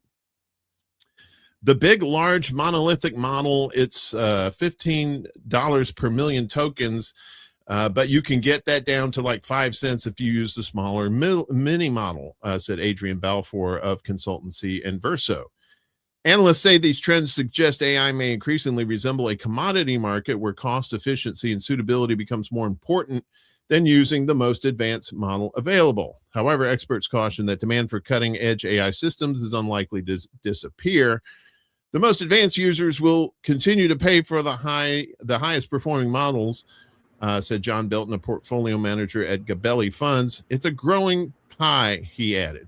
Right? So you have these companies like Uber and some of these, maybe not Uber, but like some of these other companies, they're just totally going AI, and maybe now they're starting to feel like they got sold a bill of goods. Yeah. And maybe the humans might be actually cheaper. Yeah. Isn't that crazy how that works out? They're doing things like telling their employees, yeah, use this AI, put this on your phone. We want you to use this AI. And then they're coming back a month later and saying, we're going to have to limit the amount of tokens you have for this. As a matter of fact, I was had a job, and I was working with a model that had been recommended by the owner of the company. We were using it, and then all of a sudden they stopped giving away all this stuff for free. And if you have to top off your account every month. I mean, you're paying for the model itself, then you top off the account if you start doing more stuff than it wants you to do with that original amount. And it's happening all over the place. You get used to these tools. Maybe you've outsourced your stuff to AI. But then all of a sudden you're finding that your AIs can't do what you need them to do without you paying them a lot more money. And then if you're asking your employees to use AI to solve their everyday job issues, and they're finding they can't use the tools, but they can't necessarily go back because people who were doing some of this work for them originally, they're no longer with the company. Ha ha. Yeah. Yeah. And that's the thing. It's like crack dealers, right? The crack dealer will give you they'll give you a little crack rock first, let you sample it, let you get addicted to it. And then now you got to pay for it. That's how that works. And it's the same thing with the AI companies too. Like a lot of these people thought, oh, my cost cutting dreams are going to come true. I could lay off all thousands of people and just replace them with AI. And then it turns out the humans that you still do have at the company are using that AI to the hilt for all kinds of things, right? They're using it for advanced search engines. They're getting them to write papers for them, like maybe like professional papers or something, or some sort of reports and stuff. It's basically taking the humans are basically just giving all the jobs to these AI things. And it's like, well, as they say in the government, how you gonna pay for it? How you gonna pay for it? Shit ain't free, right? Gas, it was the gas, grass, or ass. Nobody rides for free. And a lot of these, they're just now starting to bite these companies in the butt. Do you think there's gonna be a big turnaround, or we're gonna see a renaissance of hiring humans again? Well, like Ron Popeil once said, but wait, there's more. But I'm going to start with a personal anecdote. I was at a conference in Austin a couple months ago, and I ordered an Uber to go back to the airport at the close of it. Austin has a certain coterie of AI driverless Ubers. And you can't tell when you're ordering whether you're going to get a human or a bot. I kept getting these prompts from the Uber driver. I'm approaching, and I actually saw some of the bots go by because they had this little spinning top on top of the vehicle. Wow. Anyway, I kept getting these prompts. I'm coming. No, that sounds like a porno, doesn't it? Anyway, it tells me it arrived. I said, where? Because I'm looking around for the driver's license. I'm here, da-da-da-da, nowhere. So one of the car hops walks up to me and says, can I help you? I tell him what's going on. Oh, they probably went to the wrong Marriott. That happens all the time. So I reorder it and I eventually get a human about 20 minutes later. But now on to the main course. AI has infiltrated the professions and the legal professions specifically. A lot of that process. The state of Florida just a day or two ago requires human certification now with penalty if you fail of all your citations because there was an endemic of AI hallucinations. Sometimes cases that didn't exist, sometimes the case existed, but the citation was either false or irrelevant. And it made it to the Florida Supreme Court, which normally I would not cite as a font of forward-thinking wisdom. If even they got fed up, then this is the canary in the coal mine, tip of the iceberg, call it what you will. And that means you're still going to have those smelly humans looking at what AI did. And that was just in the legal profession alone. Wait till it hits medical.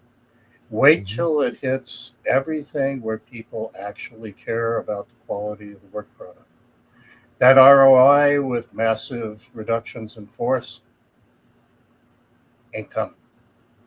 What we're going to see is going to be a little more like the tech bubble in the 90s. It would be unfair to call this vaporware. It would be fair to call it does not perform as hyped and advertised. In fact, I just put the link to an article about the Florida decision in your studio chat for your enjoyment later. Thank you. You're always bringing us treats, Bill. We appreciate that. We do. You're a good Uncle Bill. Okay. Yeah, it's that's something definitely we're going to be keeping an eye on as this progresses, and more people are starting to stand up against these data centers too in their communities. So again, I encourage people, if you haven't seen the James Lee video, he just dropped it a few days ago. He's talking about these data centers and how they may actually be used for surveillance, which is quite possible. One of the good things that's happening here in the Who's Your Heartline is that there's a bit of a groundswell against our elephant riding state government that wants to fund these things to the hilt because Neil Caligula said so. But the local communities are starting to rise up against them to their credit. Yeah. I mean, it's just the sound alone of these places, just the noise in these communities alone is what people driving. I mean that you add that to the higher utility bills for electricity and water in their neighborhood. You know, we talked about a couple weeks ago about this community in Nevada that's going to lose their power service because the power company is going to be providing for a data center exclusively. And 50,000 people in your town. Well, too bad, so sad. Go get some solar panels, pray to your sun god, whatever. But we're out. We're out 5,000 with a sunroof. When it will really hit the fan is if and when voters ever connect. My electric bill just went up 20%, so that Acme Corporation gets a 15% stock bump by way of reducing its labor force. Which never sees its way come back into the community, by the way. Right. So if the voters ever connect all those dots, there's something waiting to blow up there. So far, though, I don't see enough voices out there that are starting to draw the picture. Yeah, there's some, but it's like we got to get people out of these bubbles. That's why we do these shows like this to try to provide information to people where it's like, look, we're not pushing some agenda. These are the facts. Yeah, right? And you need to know. Yeah, and the facts are that data center drives up your electric bill. Yeah. But where it goes is this company over here that can lay off 10% of its workforce and get a stock bump. And that's why your electric bill went up, so that you can help them do that. Yes, you're being a good neighbor. eyes rolling if you're just listening to this. Let's move on and talk about something good and talk about the Pope giving a shout out to radio. How about that? The holy airwaves, as you were. Safeguarding radio, a bastion of freedom and pluralism. This is from Vatican News there. The Digital Networks Act is currently under discussion at the European level, aimed at regulating the continent's communication and information landscape for the years ahead. The European Broadcasting Union stresses the urgency of not sacrificing radio's role in the digital age. The presence of radio receivers in automobiles is considered essential. Even today, despite the technological revolution brought about by AI, radio remains the medium most trusted by European citizens as a source of information. It's a value that stands as a guardian of freedom, serving pluralism and the democratic system. This is the view expressed by Alessandro Gassati, Deputy Director of Vatican Media and Vatican Radio's representative to the European Broadcasting Union, where he also serves as president of the Radio and Audio News Group. Speaking to Luca Collodi during the Vatican radio program Sound Magazine, Gazzati reflects on the ongoing European debate surrounding the Digital Networks Act, DNA, interesting, the new overarching telecommunications regulation for the continent. A key priority for the EBU, he explains, is ensuring that radio broadcasters remain fully accessible, starting with automobiles. The Digital Networks Act is currently being debated at the European level. Okay, so I guess this is a question. A regulation that will reshape the continent's digital communications landscape for years to come. Why does it matter so much for our future? The DNA is a legislative proposal by the European Union that aims to redefine digital communications across the continent, taking into account the extraordinary technological innovations of recent years, beginning with AI. The goal is to establish a unified regulatory framework. Currently, the field is governed by a patchwork of different rules and directives that is as up-to-date as possible. It matters because it concerns not only digital infrastructure, connectivity, and broadband networks, but will also have an impact on the news content that European citizens will be able to read, watch, and listen to in the years ahead. When we think about it carefully, this is fundamentally a question that touches the health of our democratic systems as well. The DNA is expected to be adopted next year. In the coming months, a lengthy and complex discussion is unfolding within European institutions, particularly the Commission, Parliament, and the Council of the EU. This is a highly significant phase as the debate involves not only national governments and parliaments, but also media outlets, especially public service broadcasters, telecommunication operators, and of course, the major tech companies of the digital world. One of the key issues under discussion is the continued presence of radio in automobiles. One is the European Broadcasting Union, of which Vatican Radio is a founding member, calling for this in regard. So one of the central points of the current debate concerns precisely the presence of radios in cars. In April, during the Radio Assembly of Europe in Sofia, which I attended on behalf of Vatican Radio, we agreed that as the EBU, we must firmly advocate for the Digital Networks Act to mandate that automobile manufacturers maintain integrated terrestrial radio receivers in all new cars sold in the European Union. To this end, at both the national and European levels, public radio broadcasters are working to raise awareness among institutions, business leaders, and civil society in support of the initiative known as Radio Ready. And again, they're talking about what radio technology should be guaranteed in automobiles. According to the EBU's proposed amendment, cars should be capable of receiving both analog and digital terrestrial radio. This means ensuring the availability of FM and digital, DAB, DAB plus technologies. Drawing also on his experience as president of the Radio and Audio News Group of Europe, he says that European countries currently employ a range of distribution strategies. Some still make extensive use of FM, while others are increasingly shifting towards DAB+. For this reason, European regulation should account for this diversity, ensuring technological inclusivity and guaranteeing that all users can listen to the radio in their cars, regardless of which country they are in. So, as we've mentioned before, Trump is actually on board with this in the United States. And, of course, the Pope saying that, chiming in and saying, yeah, we should definitely keep these radios in cars like that.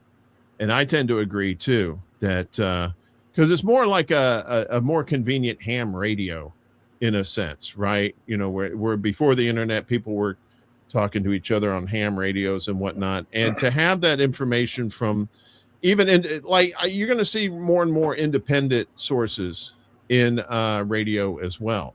And to be able to hear their news and their voices and whatnot is going to be key too, especially when you're in the car. Yeah, you've been hearing me talk about this for a while now. John Kemper asked this question. Yes, as a matter of fact, and Teslas were actually being manufactured without the capacity to have a radio. And then Ford, back in 2023, announced that it was going to eliminate, I believe it was AM radio, the AM band, I think it was, or radio out of their cars. There was a huge public outcry, and they backed off on that. But there has been a long-standing movement that's been going on for a while to keep radio in cars, particularly as a public safety vehicle, I guess you would say, particularly given that the primary entry point system, which is part of the emergency broadcasting system that essentially hardens some designated stations throughout the country against even a nuclear war if necessary, so they can continue to transmit information, that the backbone of it is AM radio. And so there's been this move to keep AM radio in vehicles. Ted Cruz and Ed Markey crossed the aisle, sponsored a bill. It languished for a while. Chuck Schumer just held on to it, but now it's back, and they're trying to get this moved through. So it's very essential. I just thought it was nice to hear that the Vatican is all behind this as well. And that's not just because I really like radio, it's my favorite medium. It is a very democratic medium, and it gives people access to news, information, and culture at a relatively in a very easy way. But in cars, it becomes even more important. It's not like a ham radio or a CB radio where it's not going two ways, but you can get information, particularly if you're driving around, that information is not as easily accessed sometimes through your cell phone. Because if the towers go down, the power goes down, something like that happens, you're not necessarily going to have that access. So that's why there's been this push to keep radio in cars, as some car manufacturers have tried to take it out. And this is apparently a concern over in Europe as well as it is here. Yeah, definitely. Yeah, Bill? Oh my, so many moving parts. To begin with, the shout out to the Vatican, which, by the way, has its own shortwave station and always has. It's a shell of its former self, but it's still there. So God bless them for that. Europe is a crazy quilt of who's using what. And some countries have already turned off part of the spectrum. Yeah. So there's the tree in the forest thing going on in cases like Norway, and Switzerland is still having an argument with itself about where it's going to go. But it's complicated. Things are a little simpler in the U.S., but simple's not always easy. Right across the river from me at Purdue, they are testing a stretch of road experimentally that will supposedly charge electric cars as you're driving over it. I have not yet wandered over with the radio. I do write a column for a radio journal, and I'm very curious to see about whether it fuzzes out the high frequency bands. I suspect it probably does. Driving around town here, a more endemic thing that's already happening is that a lot of the nodes for upgrading Wi-Fi systems are noisy. They give off a lot of what's called RFI, radio frequency interference. And even some cars are designed in such a way that it is, in fact, one of our watchers correctly pointed out that as the Teslas were originally designed, they really aren't mutually compatible with radio. Mm-hmm. They're going to clash with each other as far as spectrum goes. So I love radio, love to see them in cars. But if we keep them in cars and everything else happens, actually going back in time, even while I still lived in Chicago, there were some AM channels that I would have been able to receive in the 80s that I no longer could in the early 2000s. Not because they weren't transmitting, they didn't reduce their power.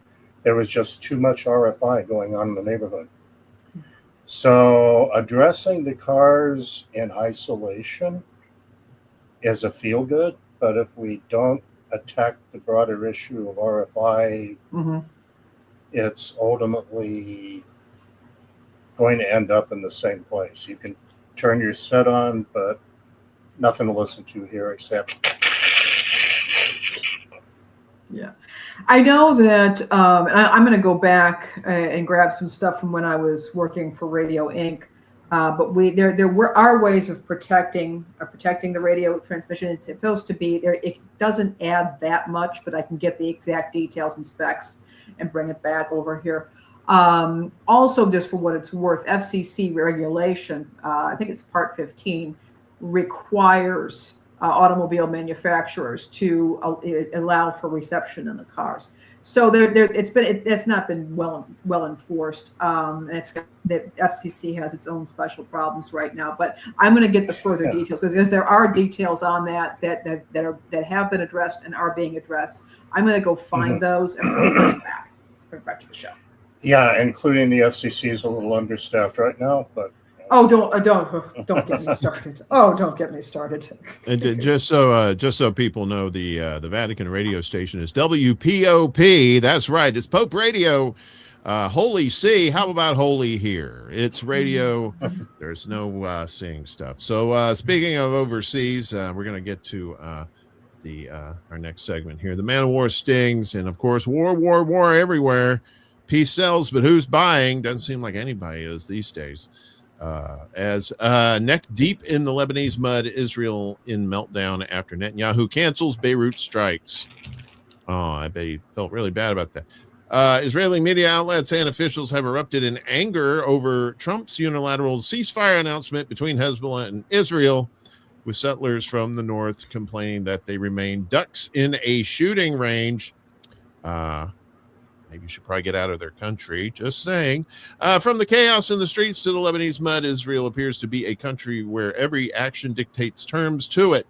Haredim at home, Hezbollah from outside, and Trump above them all, wrote Ma'ariv newspaper's Avi Ashkenazi yesterday.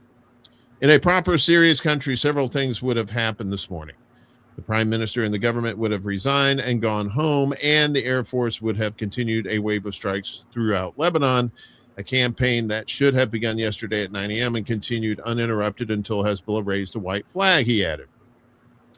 He also slammed the ultra-Orthodox community, the Haredim, and lamented that troops and reservists are bearing the burden of the war. But we do not live in a proper country. This is the state of Israel, where every troublemaker can do whatever he wants and impose new rules on the state. This happens both from within and from outside. Ashkenazi wrote that Netanyahu's announcement on Monday to strike the Lebanese capital was a maneuver.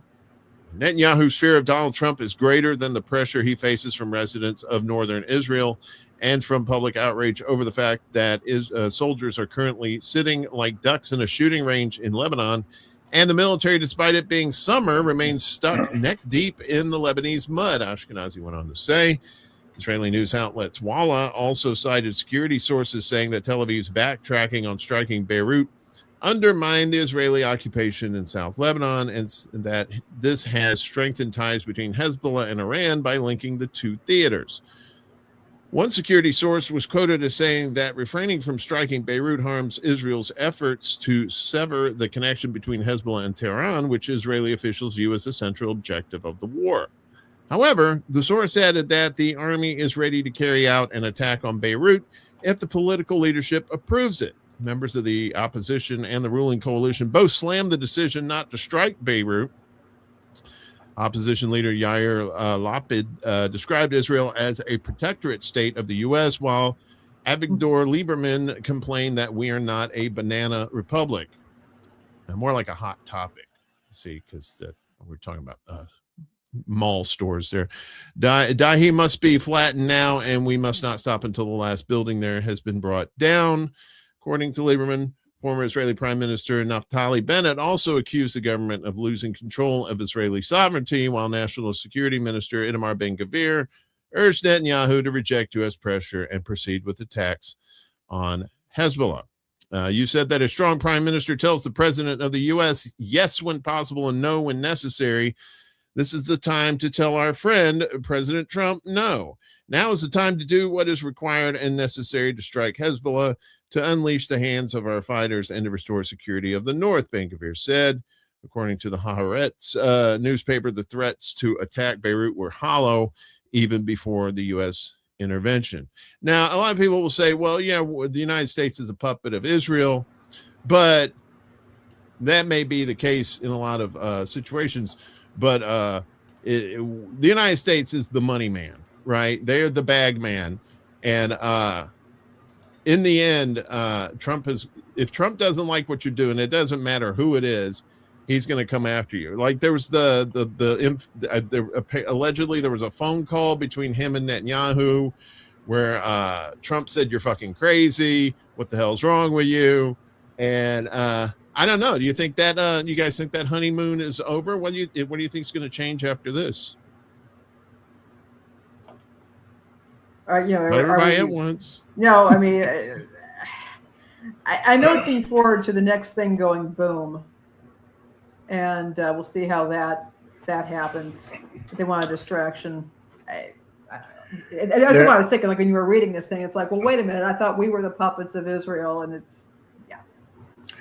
There is a very legitimate question as to how much of this was performative versus Trump has actually had enough. And even if Neo Caligula had enough, there's still all of these people in back of him to remind him, wait a minute, including, I know this is becoming a hobby horse of mine, but his chief of staff used to advise who. This guy who's currently the prime minister of Israel.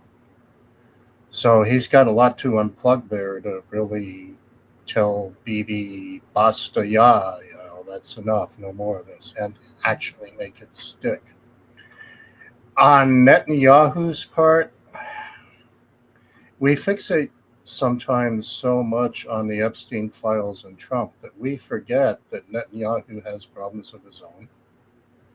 And the moment everything quiets down, no more war, no more need for him to be hero of the day. Not only do all of these corruption questions move forward and come home to roost, but there's kind of a 9/11-ish question of it's not a conspiracy theory or anybody's national secret that Israel was funding Hamas kind of halfway under the table for years before the October attacks. Why? Because keeping the Palestinians divided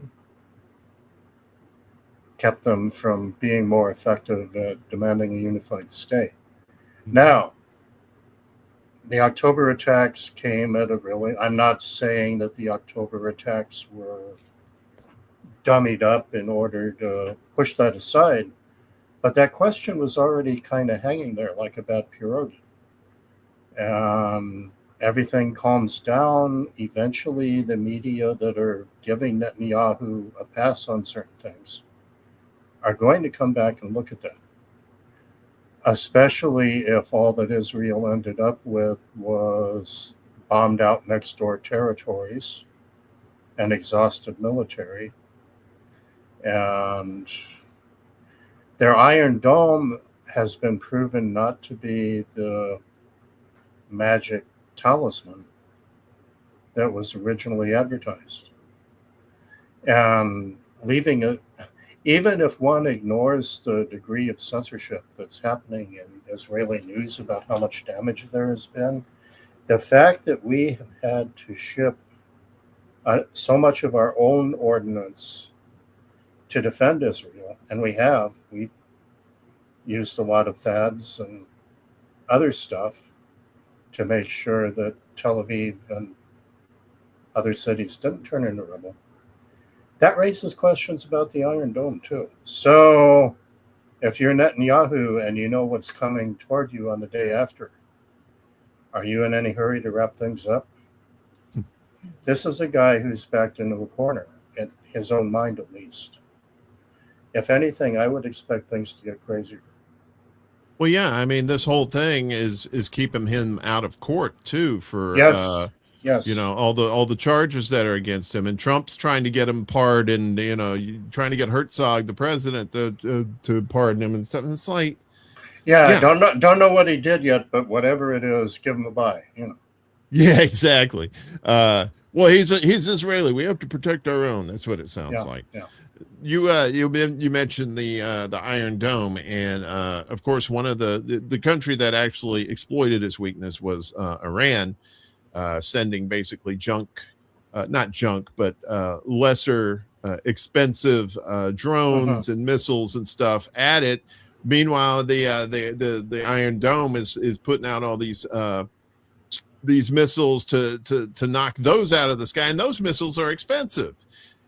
So they basically used up the Iron Dome, and then they brought in the hypersonics, and you know, kind of shifting to Iran now, as you know, Trump really he doesn't know what to do with Iran either. He thought that, like I said, this was going to be over in a few days.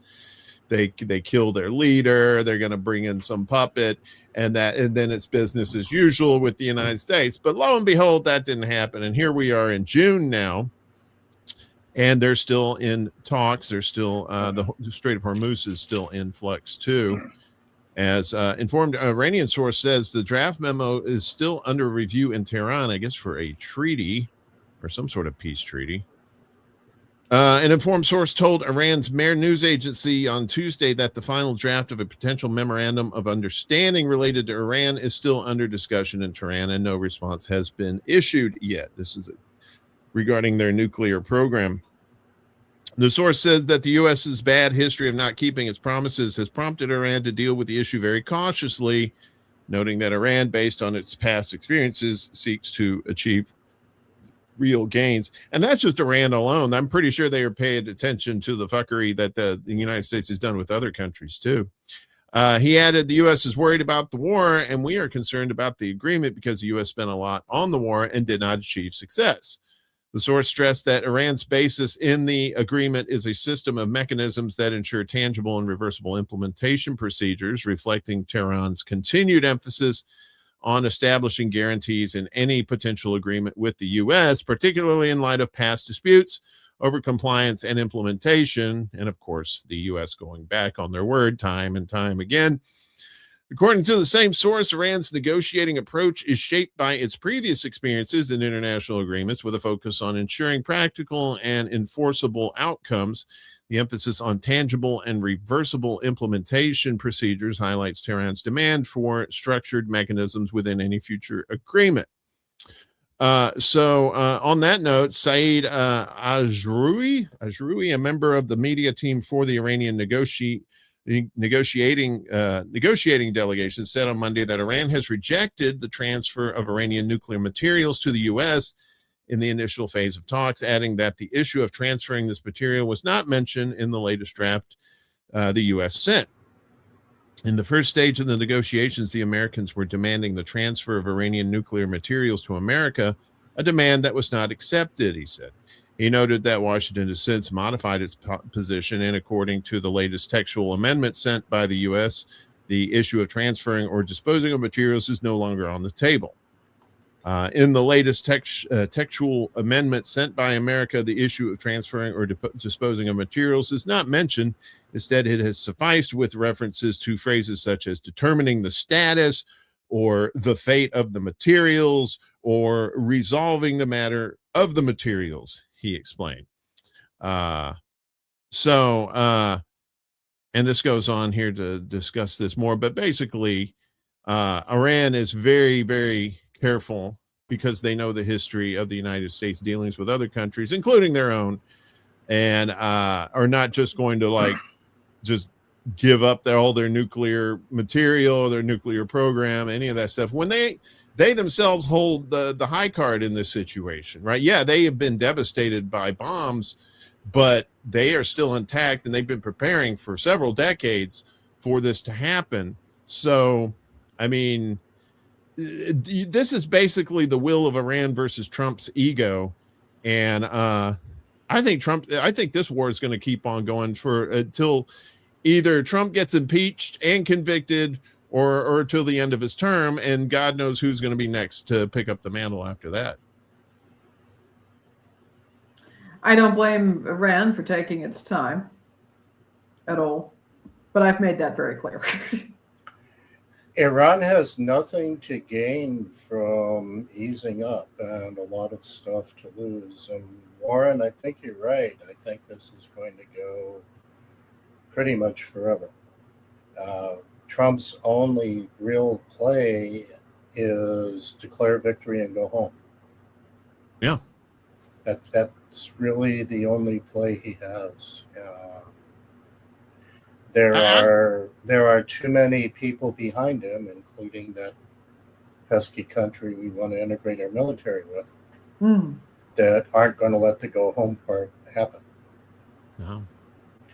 But especially if that integration happens. And once that happens, that's it. They are neck deep themselves. But please continue. Yeah, and if that happens, I think we as American voters are entitled to consider our senators and representatives that voted for it as actual honest-to-God traitors in the constitutional sense of the term. I mean, this has nothing to do with we got to keep nuclear weapons away from Iran. That has nothing to do with it. That's the cover story. For Trump personally, this seems like now, and with his actions that's been going on since this happened, he's been manipulating the markets, and he's been making money off. Yeah, they've turned war into war for fun and profit in a way that their predecessors could only dream of. The previous Ayatollah that we offed had declared a fatwa against obtaining nuclear weapons. And a fatwa is not a political speech like our politicians make here. A fatwa is serious stuff. You are committing blasphemy against Allah if you go do this. Mm-hmm. And the fatwa said Iran will not have nuclear weapons. And we killed the guy. And now it's his son there, and even his son has not yet revoked the fatwa, but he's not in a hurry to give up what they have either. Yeah, I think politically it would, especially since he's brand new now, it wouldn't be prudent to redact the fatwa from, it's too soon for that. It seems like they're not getting nuclear weapons either way at this point, but that doesn't mean now with this new guy in charge that they won't, especially when they see how nobody messes with North Korea because they have a nuclear weapon, and that idea may get into his mind if it's not already there. And the whole Streisand effect. If they had just left Iran alone, they probably never would have had a nuclear weapon. And now that they've killed off the people that don't want it, now you're probably going to get a nuclear weapon probably within the next 5 to 10 years, depending on what happens with this war. So crazy stuff, man. But again, Trump has turned this into a game. I don't know if he knew this going in or not, or maybe he just figured it out once the war started that he could manipulate the markets just by saying, "Oh, we're talking peace," and then things get lower. "Oh, we're going to war. This time I mean it," and then the prices go up, down, or whatever. And it's very open. It's very transparent what he's doing. This isn't like, he's sneaking around. People are saying this online, just like even people who are not even business minded people, like he's he's manipulating the markets. So Yeah, and there's something even more insidious behind that in a way. So much trading on the markets now is algorithmic that not only is it being manipulated, but somebody has apparently cracked the code on how to excite the machines, if you like. Because there is absolutely nothing objectively happening in the world right now that justifies the Dow being over 50. There's not. All the indicators are in the other direction. Yeah, definitely. And a lot of what happened was not done directly by human hands. But the algorithms are eating information. And they are probably absorbing a lot of Neo-Caligula's public statements non-critically. Because they're not wired to say, oh, he's lying again. It's the he's the leader of the free world. Of course, his word is going to, cause some sort of reaction in the markets, right? That's what the but the fact that this can happen that vigorously is itself something disturbing, I think. Yeah, and not just for the current POTUS. Right. Yeah. There's a long-term bit of badness waiting to succeed him on that score. Yeah, he may have intentionally or unintentionally set up precedent there. Let's we're kind of running out of time here, but we'll get to the press pool here. I thought this is a pretty important story, especially after what has happened at CBS being taken over by basically David Ellison. I think that's Larry Ellison's son. CBS is under that umbrella. So, oops, what happened? While you're looking for it, Andy Borowitz did a little thing about Barry Weiss leaving CBS to manage North Korea's media. Indeed. Scott Pelley from CBS 60 Minutes fired. So he says CBS told him to inject falsehoods into reporting. Interesting. Too bad you didn't say that earlier when you had that nice cushy job there, Scotty.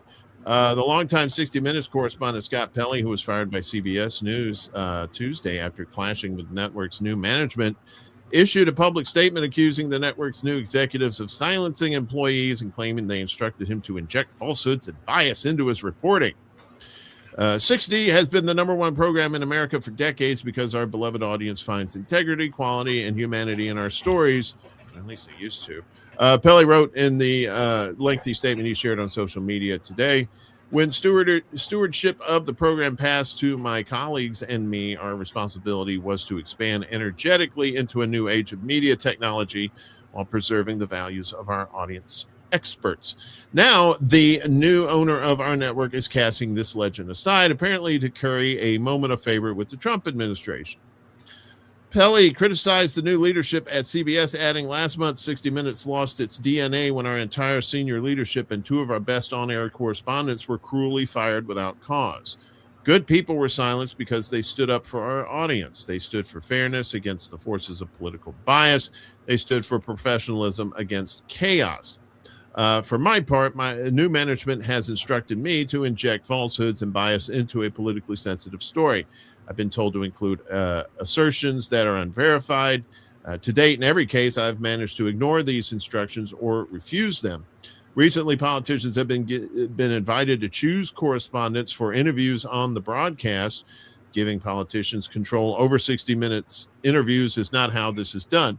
Finally, incompetence and unprofessionalism in the new management have wreaked havoc. In a case involving one of my stories, the entire program came within 19 minutes of not getting on the air at all. He concluded his statement by saying that he was departing after 37 years at CBS with one emotion, a heart brimming with gratitude for the men and women of CBS News who encouraged and enriched my work, very often at the risk of their own lives. I pray for a day when those people and their ideals are honored again. A day when sanity, competence, and courage return. CBS News did not immediately respond to the Guardian's request for comment about the statement. Barry Weiss addressed Pelley's termination on the network's morning call on Wednesday. She said, I know I speak for myself, and I hope I speak for everyone here when I say that I'm only interested in working in a newsroom that is built on trust and mutual respect. We cannot do our work without it. That foundation was broken on Monday, and despite our attempts to engage with Scott Pelley and to find a way back, unfortunately, we weren't able to do so, and so we had to part ways, Weiss said, according to an audio recording of the meeting obtained by The Guardian. We do not want that to happen, but that's the path he chose. That unfortunate outcome does not discount from the amazing contributions and work that Scott Pelley has done for CBS and for 60 Minutes over the course of his career.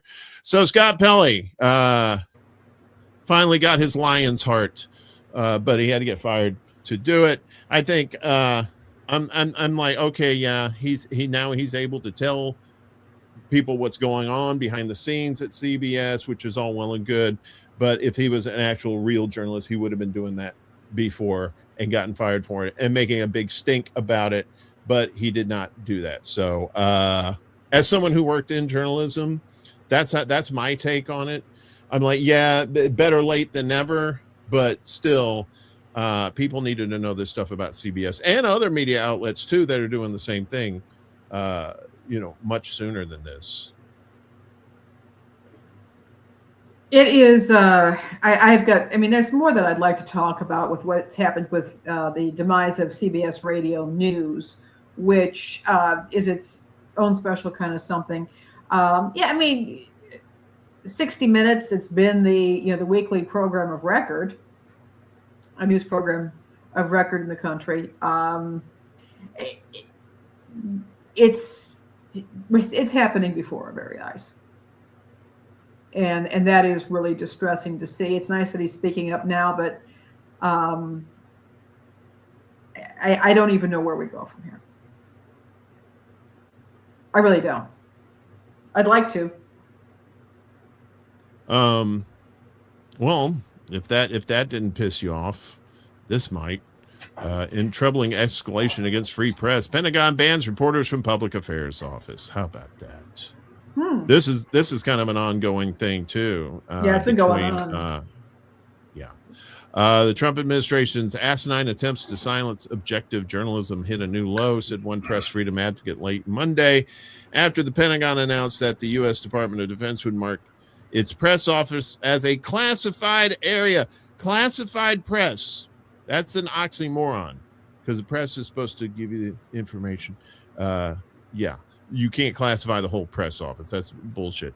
Banning journalists from the space where they previously talked openly with DoD officials.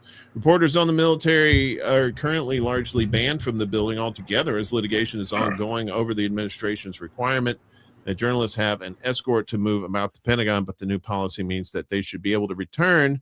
They would be even more limited in their access to public affairs officers whose job it is to keep the press and public informed, or at least keep them propagandized more accurately. For multiple administrations, Pentagon reporters have used the press office to meet with public affairs officers and have open conversations about what America's armed services are doing in order to keep the public informed, said Ben Grozda, an advocacy manager for Reporters Without Borders North America, calling Defense Secretary Pete Hegseth petulant and pointing to his unsuccessful demand that journalists sign loyalty pledges. Grozda added that journalists will continue their tenacious reporting and hold the Pentagon accountable for the money, operations, and lives they impact every day. The Washington Post reported that Pentagon speechwriters will be moved into the Public Affairs Office, which will be equipped with the secret Internet Protocol Router Network, or SIPRNet, which is used to transmit classified information. This is the most transparent War Department in history. No amount of spin from the fake news media will change that. The Pentagon Press Office has been redesignated as a sensitive compartmented information facility due to speechwriters from the Office of the Secretary of War sharing the facility, said Jose Valdez, the acting Defense Department press secretary, on social media on Monday, referring to Hegseth by the title he prefers. Yada, yada, yada. There's more stuff there, but basically it's more keeping the press out of the military's business, because when you do that, you can get away with all kinds of, fuckery, for lack of a better term. Yeah, that's been going on. I mean, that with the Pentagon and the press, that's been going on. This is getting just cooked up even more. Considering Kegseth's track record with keeping secret conversations actually secret, maybe we'll get more information. Who knows? No, I'm being being facetious here, of course. But these guys ain't exactly the sharpest knives in the drawer, Bill. So that may actually happen by accident, but it may actually happen. That's the one saving grace. They're so bad they aren't even very good at being bad. That's cold. That's cold comfort for those of us who actually like news. Our conundrum is, if everything is turning into CBS, how much does having better domestic access matters?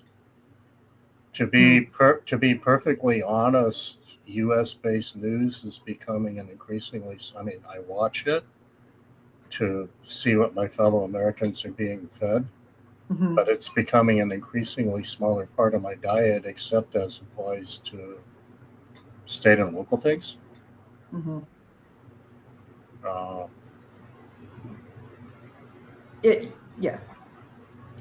I get a lot. We get a lot of our stuff, Warren, either from smaller outlets or non-American outlets. A fair amount of what the news we share on the show. That's the way we approach it. I try to get out of the U.S. bubble. That's not true about everything, certainly. And there's certain perspectives I find interesting. When it comes to stuff that's hyper local, you pretty much have to, look at that. But I've increasingly become more of a fan of the international press, even when it comes to specifically American news. Yeah. Go ahead, Bill. It's kind of like those mouthwash commercials your best friends won't tell you. No, they'll tell me. I can brush your teeth, you stank ass. We are running incredibly long, so I'm gonna go ahead and skip ahead, if that's okay. That's absolutely cool. Yeah. Yeah. We can always, some of these we can save till next week. Next week is fine. Yeah.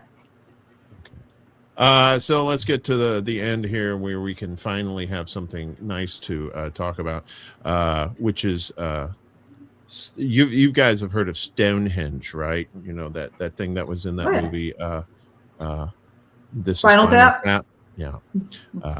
That was the thing. That it's a weird phenomenon where, if you don't know, for cities, they'll have like Manhattan Henge and there's Chicago Henge, which is great. It's mostly cities that have like these long east-west avenues or streets or whatever. And then when the sun at a certain time in the season, you have the sun just perfectly sets right between that corridor buildings, and it's just a very cool effect. I always like that, seeing that in New York when I lived there, and it happens here in Chicago too. So this just happened in Manhattan last week, I believe. So what to know about Manhattan Henge, NYC sunset spectacle. So there it is right there, and it really does give off this cool effect of especially when you see it on video, it's one thing, but when you actually see it happening, it's pretty wild. You know, you can understand why the Mayans and the Aztecs back in the day were like, the sun, it's crazy. We better worship it. New York City residents and visitors looked up to the sky to experience a phenomenon twice a year known as Manhattan Henge. The setting sun was framed by a canyon of skyscrapers on Thursday as it sunk below the horizon, perfectly aligned with the Manhattan street grid. The dramatic spectacle was just the first of the year. Another version of the setting sun is possible between New York's famed skyscrapers. Coming up on July 11th to 12th, when it repeats again. Manhattan Head happens about 3 weeks before and after the summer solstice. Over the years, it's become a must-see event.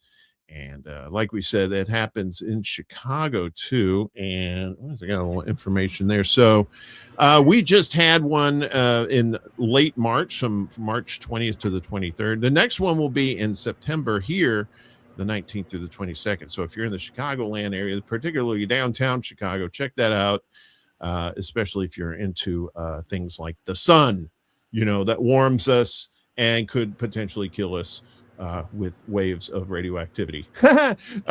We love the sun around here. Good times.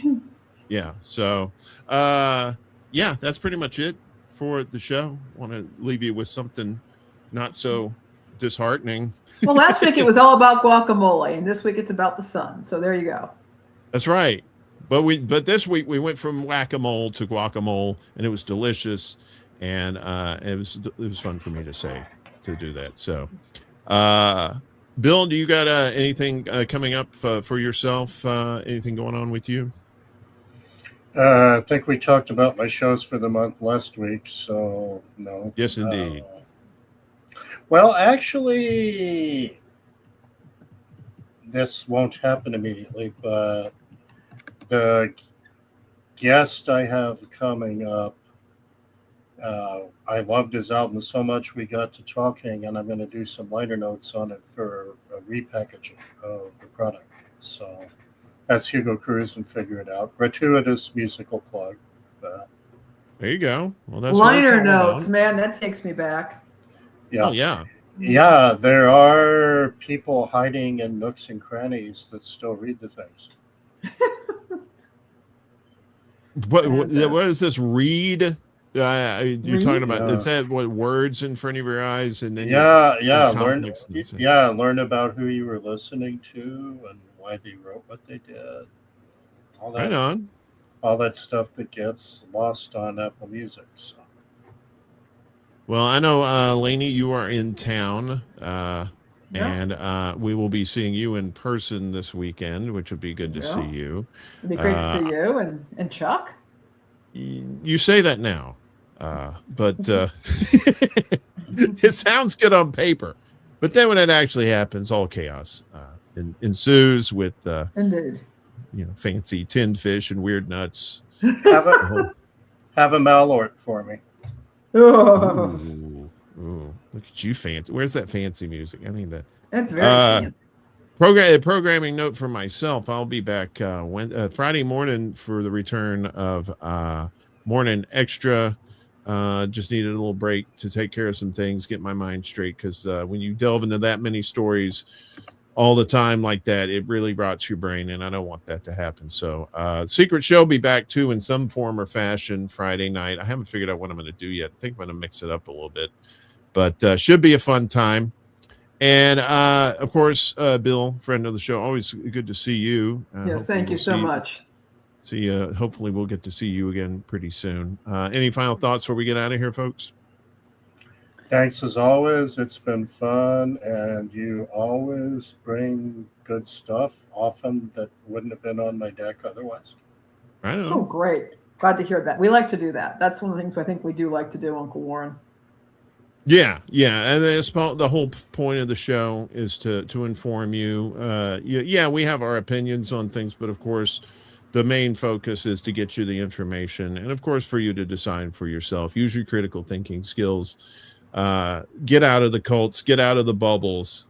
I know it's scary out there, and but you have people out there waiting for you that are trying to do the same thing and trying to get the real news. That's what we're trying to do. I remember thinking.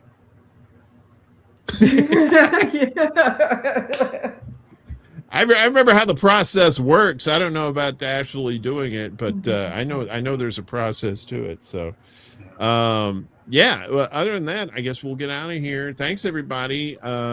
Be sure we have donation links down below. If you can help out our folks, if you can't donate, if you can share out the links for them, we appreciate that. Every little bit helps. Also, if you know of anybody who is in need of mutual aid, just let me know. Email me at extrabullet@gmail.com. And just let me know, and we'll put them up so we can let everybody else know too. other than that, if you're new to this, if you could like, share, and subscribe, we appreciate it. We're up to 93 subscribers on our YouTube channel, so we're only 7 away from 100. And even the dog loves it. Even Margot the dog loves it. Yeah. Who let those dogs out? Woof, woof, woof, woof, woof. She's in the cone of shame right now, unfortunately. So I need a cone of shame too, but for other reasons. those weird. But go ahead. I was going to say something very inappropriate. Never mind. Okay, I'm glad I interrupted you then. So if you could do that, we're on YouTube, we're on Rumble, we're on Facebook, we're on Substack, all that down below. You can check us out, all our links and stuff like that. Otherwise, we'll be back again next Wednesday at noon Eastern, 9 a.m. Pacific time. Appreciate all you. Appreciate you, Bill. And, of course, appreciate you, Lainey. And we will see you when we see you again. So peace out, home slices. Bye-bye.